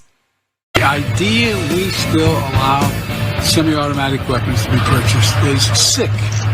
It's just sick. It has no social redeeming value. 0, none. Not a single solitary rationale for it except profit for the gun manufacturer. Can you do anything about gun laws during the lame duck, sir? I'm going to try. What will you try and do? I'm going to try to get rid of assault weapons. Ideally, semi-automatic. Welcome to Clay and Buck. This is Buck. And Biden, I don't know. Does he actually want to ban semi-automatic weapons, which would be 98%, 99% of all guns? I mean, unless you have an FFL and you've got a full auto, or you've got something that's grandfathered in from way back in the day, or you've got a muzzle loader. I'm sure some of you enjoy shooting black powder rifles and things like that. There's more of the antique firearms. You're talking about firing semi-automatic weapons overwhelmingly, right? And yet here he is saying there's no benefit to those. You know, this is what happens with the gun control argument. It runs so much on emotion. And not actually facts, data, logic. And so they don't care. I always tell everybody this. it doesn't matter that they'll say, but we're going to ban chainsaw bayonets and bazooka machine gun flamethrowers. And you say, well, that's not really a thing. And what are you talking about? And they say, shut up. You don't care about people dying. Do they just, ignorance is paraded by the left on this issue, by the president of the United States. His ignorance on the issue of guns, which is a constitutionally protected right, the right to bear arms. The fact that he doesn't know what he's talking about is in no way for Democrats an impediment or a source of any, of any embarrassment, certainly, no matter how stupid the things are that they say. You all remember the chainsaw bayonet fiasco way back a few years. I think that was, maybe it was after the mass shooting in Las Vegas. And I think it was USA Today that did this big picture of an AR-15 with a little mini chainsaw on the bottom. Like, see? Look at how scary. And then people started photoshopping like a great white shark with a laser on its head. Put that on your AR-15, which, let's be honest, that would be amazing. Putting a little honey badger that has not been fed appropriately, attaching the honey badger to the bottom of your, put it on your rail system for your AR. Who's going to mess with your AR with honey badger attachment? So these are some of the things. They don't care, though. They want to take your firearms away. There are constant shootings in places like Chicago and New Orleans and St. Louis and Baltimore. And there are shootings going on in the case of Chicago, for example, and in Baltimore, where it's very difficult to legally get firearms. The criminals already have guns and are using them to commit heinous crimes. But you, my friends, if you want to enjoy your Second Amendment rights, not allowed. Maybe you can have what the Pilgrims had, like a blunderbuss. Little Thanksgiving vibes there. The blunderbuss. Remember that one? You don't really see that one anymore. It kind of almost looked like a megaphone at the end. My understanding is not super accurate, but I shouldn't say things like that because we have a blunderbuss enthusiast in this audience who's going to call me out for it. Legacy Box, my friends, is amazing. It's a great company. And, I've gotten DVDs from my family just over this break that I'm going to be sending into Legacy Box so that I can look at all these old family memories, sporting events, birthday parties, fun stuff like that. But it is the Black Friday sale right now at Legacy Box. You can get 65% off their normal pricing today. Not 40% off or 50% off, a full 65% off. Sign up today with them to receive one of their Legacy Box shipping boxes. I got to get another one. I've already done this before, but we went into the Sexton archives. I've got new DVDs. I got to send them into Legacy Box. If you do it today, 65% discount off the regular pricing. The Black Friday sale from Legacy Box. It's their Black Friday sale right now. Go to legacybox.com/buck. That's right, 65% off. Go now. Lock in the savings. Legacybox.com/buck. Front lines of truth.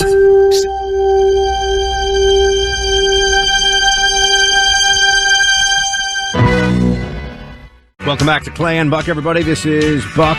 I'm here in NYC. Spent Thanksgiving with the family yesterday, and we're doing an AMA today, which means ask me anything, within reason. 800-282-2882. If you want controversial takes on movies, things like that. We had a movie night with the Sexton fam last night, and we watched Greyhound, which for people we got a lot of Navy folks I know in this audience. My fiance's father, grandfather, and great-grandfather are all naval aviators. We got a lot of Navy veterans and probably active duty Navy listening to this show every day, which we greatly appreciate. Honored by the time any member of the Armed Forces spends with us, past or present Armed Forces. And I watched Greyhound. Have any of you guys seen this one here, by the way? It's on Apple TV, but it's a movie, like a full feature film starring Tom Hanks, written by Tom Hanks. And the Navy, I do not know very much about the naval lingo or any of that kind of stuff. My older brother said it feels like a Navy training. The whole movie is like a naval training exercise. You're on I believe it's, Greyhound is a cruiser. Although if it's a destroyer now, I'm going to get myself into trouble. Is it a cruiser or see, this is the thing. I don't know ships, guys. I don't know ships. This is about the Battle of the Atlantic. Very interesting, Let me see. I'm trying to make sure I get the U-boats I know. I've actually read books about submarines, U-boats. Fascinating. So anyway, he's on a ship, a destroyer. Thank you. Sorry. It is a destroyer. I feel like a cruiser is just kind of like a destroyer that didn't eat as much turkey at Thanksgiving. Like, very similar, right? They got the depth charges. They got all this stuff. And they're just going across. It's a convoy. He's on a destroyer. Tom Hanks is the captain of a destroyer. And the U-boats are just in a wolf pack going after them the whole time. There is no respite from this in the movie. The whole movie is you're on this boat, and Tom Hanks is running around saying, hard starboard, 0600, drop the depth charges. So, if you're somebody who gets fired up about John Paul Jones and, you like to wear the Commodore's, outfit on Halloween and that kind of stuff, it's pretty good in terms of realism, but it's a little relentless. I will say that. There's not a whole lot beyond just it's just basically you're in a naval battle the whole time for 90 minutes. So if you like that, there's no like backstory. Even in Mel Gibson's We Were Soldiers, which I think in terms of realism and storytelling was a very underrated. I thought it was a very good Vietnam movie. I think it's one of the better Vietnam movies that has been made. But they take you back to the wives and back to base a little bit. There's a little more of a build-up. I mean, Greyhound, it's like they're dropping. You can basically feel the sea spray on your face and the seasickness kicking in when you're watching this thing. So if you want to check it out, the U-boats go.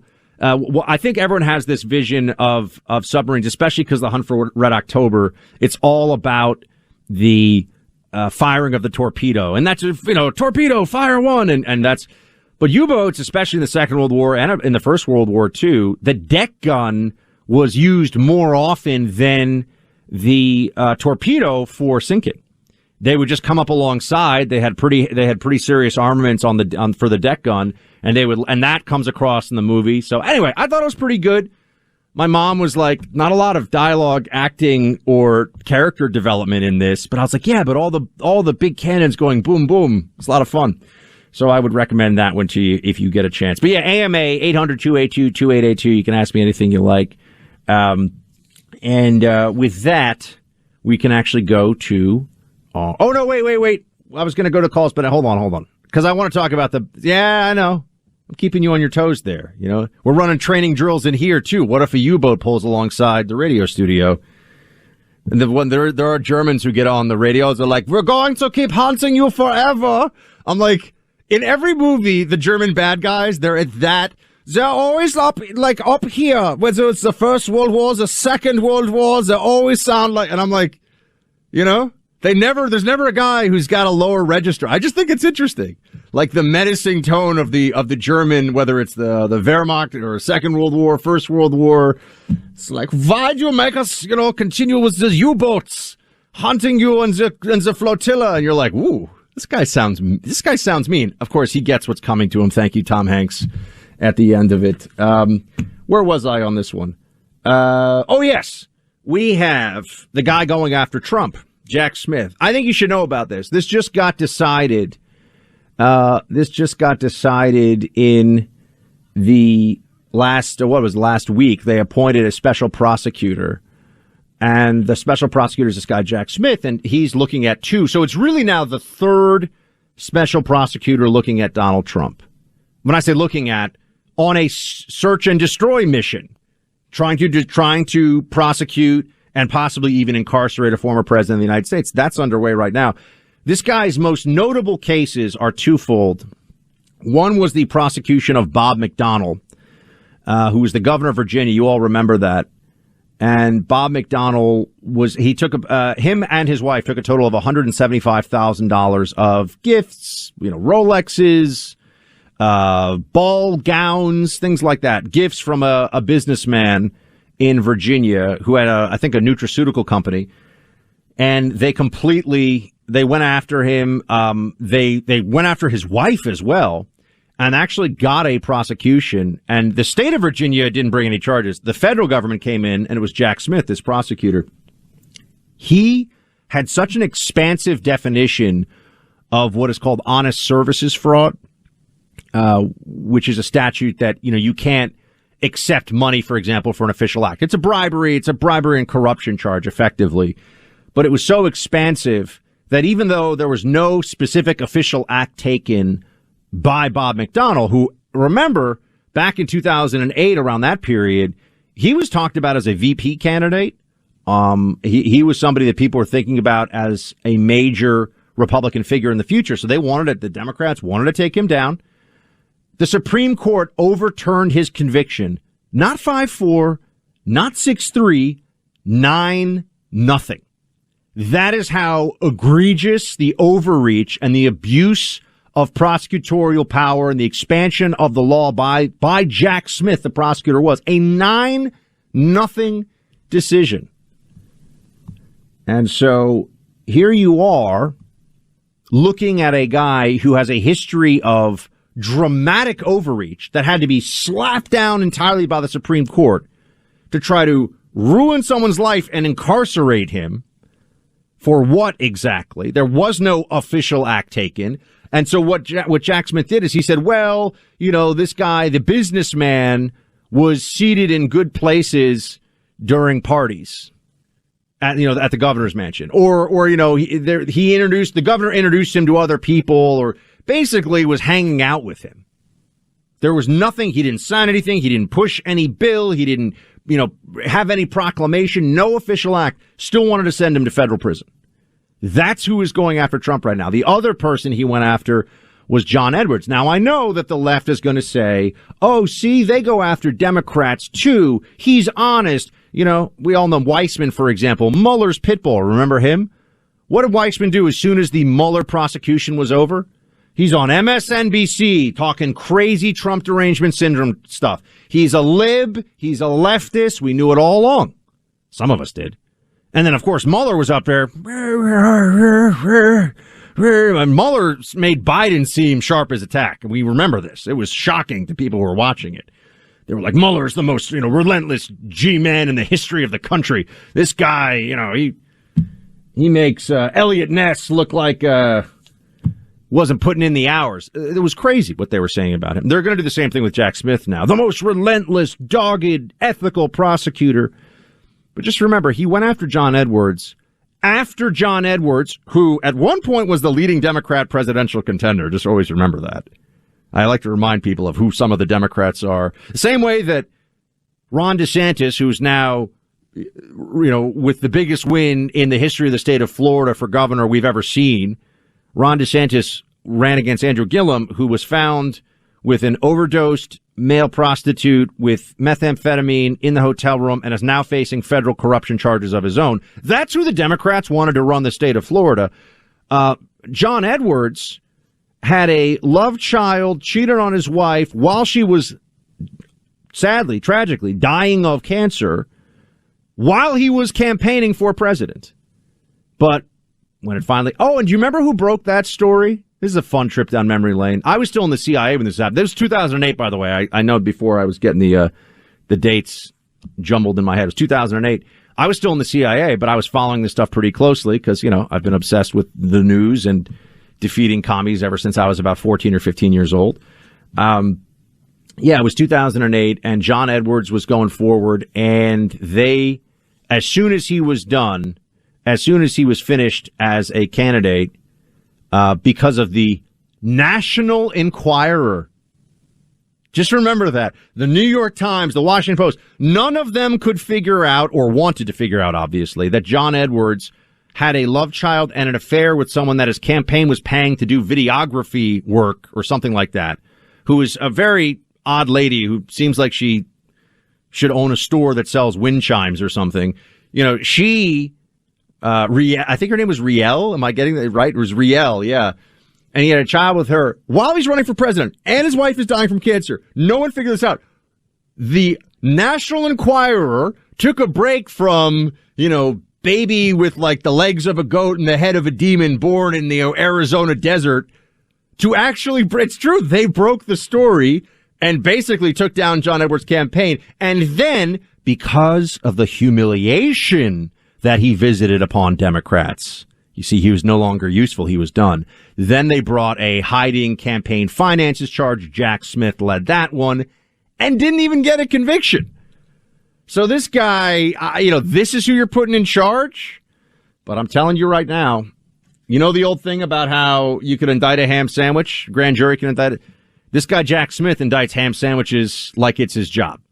He just comes up with something. So strap in, friends. He's going after Trump, and he's going to do everything he can to get a indictment before a D.C. grand jury. This is going to get rocky. To the gun owners out there, we've been talking about guns. You know how expensive ammo is these days. Going to the range is not an inexpensive proposition. And even finding ammo sometimes can be hard. Their places run out, shortages. What if I told you there's an all-electronic, no-ammo way to improve your shooting accuracy? You can train without ammunition in your home using the Mantis X, a new system that many of the best shooters are now using so much to get their skills even tighter. Mantis X is a firearms training system. Like I said, no ammo. It's all electronic. I've got it at home. I just had a rain day that was almost, it was like there was a typhoon practically. It was so much rain. So we got rained out, but I had the Mantis X at home. So at least I was able to take a little bit of time and work on my shooting skills and my shooting, my trigger pull, all the rest of it, because it's all done at home. The Mantis X attaches to your firearm like a weapon light. You can use it at home, or you can bring it to the range and just add it to your live fire training. The Mantis X gives you data-driven, real-time feedback on your technique and guides you through drills and courses. 94% of shooters improve within just 20 minutes of using the Mantis X. So start improving your shooting accuracy today. Get yours at MantisX.com, MantisX.com. That's MantisX.com. Clay and Buck 24/7. Subscribe today.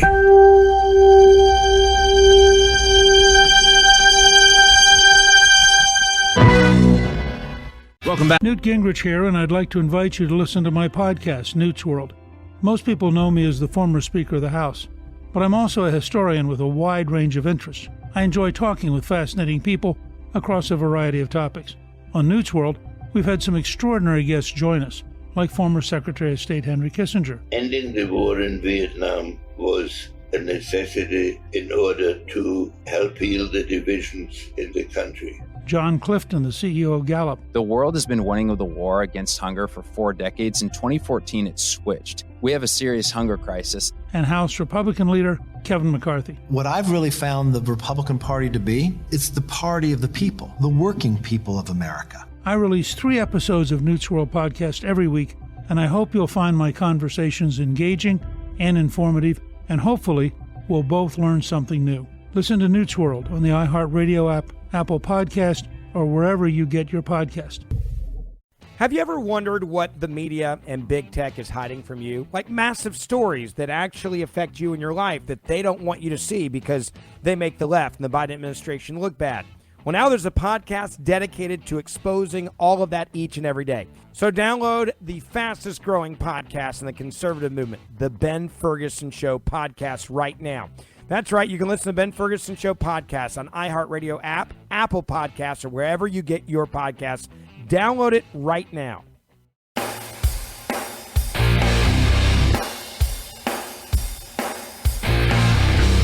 The Monica Crowley Podcast is a whip-smart, fast-paced, sassy blend of politics, culture, history, and humor, all brought to you with the sunny optimism of Ronald Reagan's happy warrior spirit.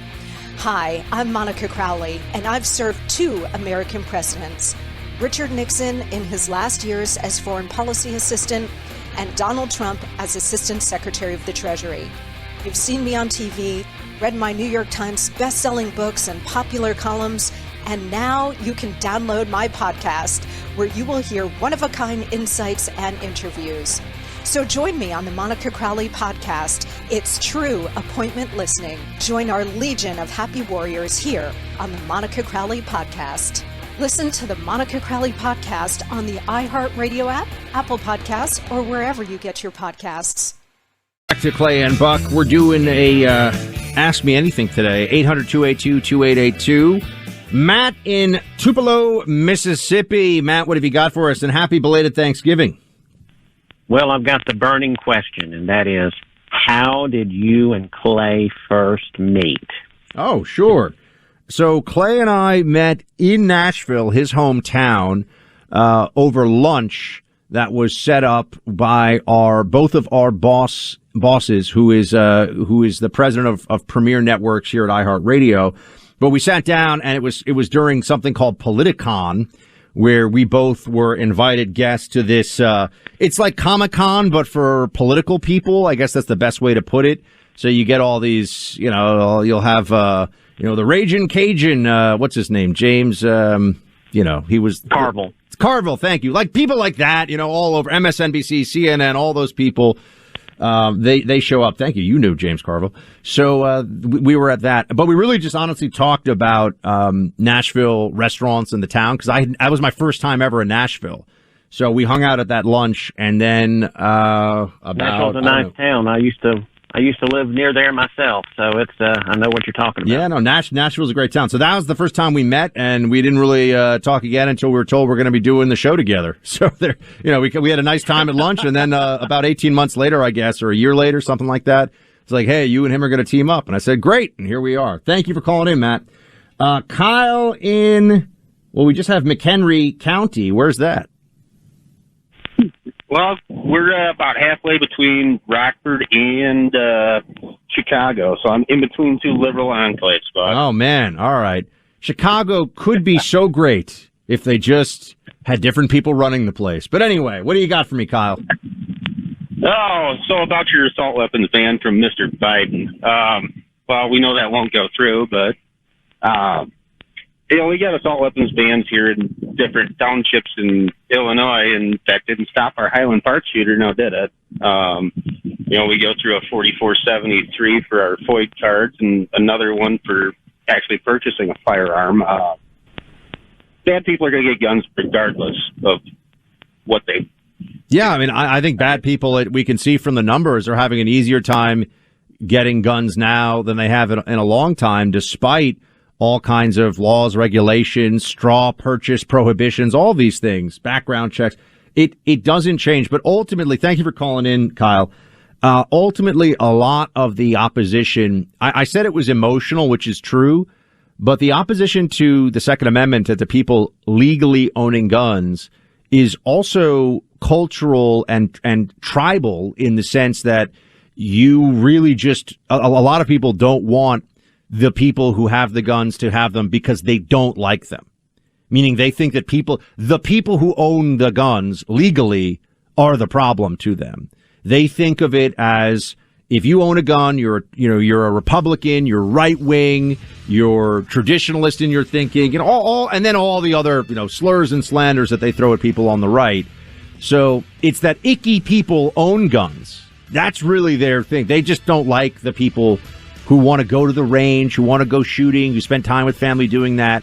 Lifestyle libs, particularly from the coast, but also places like Chicago, they don't like gun owners. It is actually, and they want to antagonize them as much as they can through the law.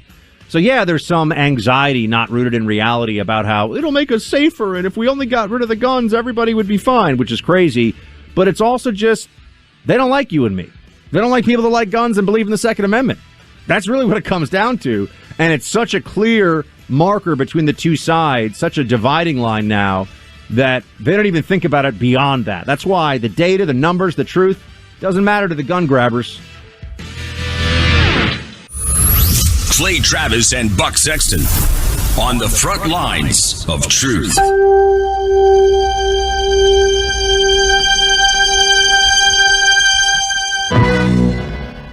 Newt Gingrich here, and I'd like to invite you to listen to my podcast, Newt's World. Most people know me as the former Speaker of the House, but I'm also a historian with a wide range of interest. I enjoy talking with fascinating people who are doing extraordinary things. I release 3 episodes of Newt's World every week, and I want to invite you to listen. Hopefully, we'll both learn something new. Listen to Newt's World on the iHeartRadio app, Apple Podcast, or wherever you get your podcast. Have you ever wondered what the media and big tech is hiding from you? Like massive stories that actually affect you in your life that they don't want you to see because they make the left and the Biden administration look bad. Well, now there's a podcast dedicated to exposing all of that each and every day. So download the fastest growing podcast in the conservative movement, the Ben Ferguson Show podcast, right now. That's right. You can listen to Ben Ferguson Show podcast on iHeartRadio app, Apple Podcasts, or wherever you get your podcasts. Download it right now.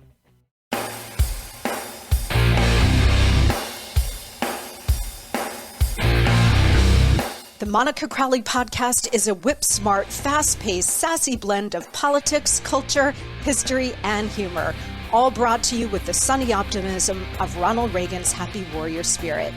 Hi, I'm Monica Crowley, and I've served 2 American presidents, Richard Nixon in his last years as Foreign Policy Assistant, and Donald Trump as Assistant Secretary of the Treasury.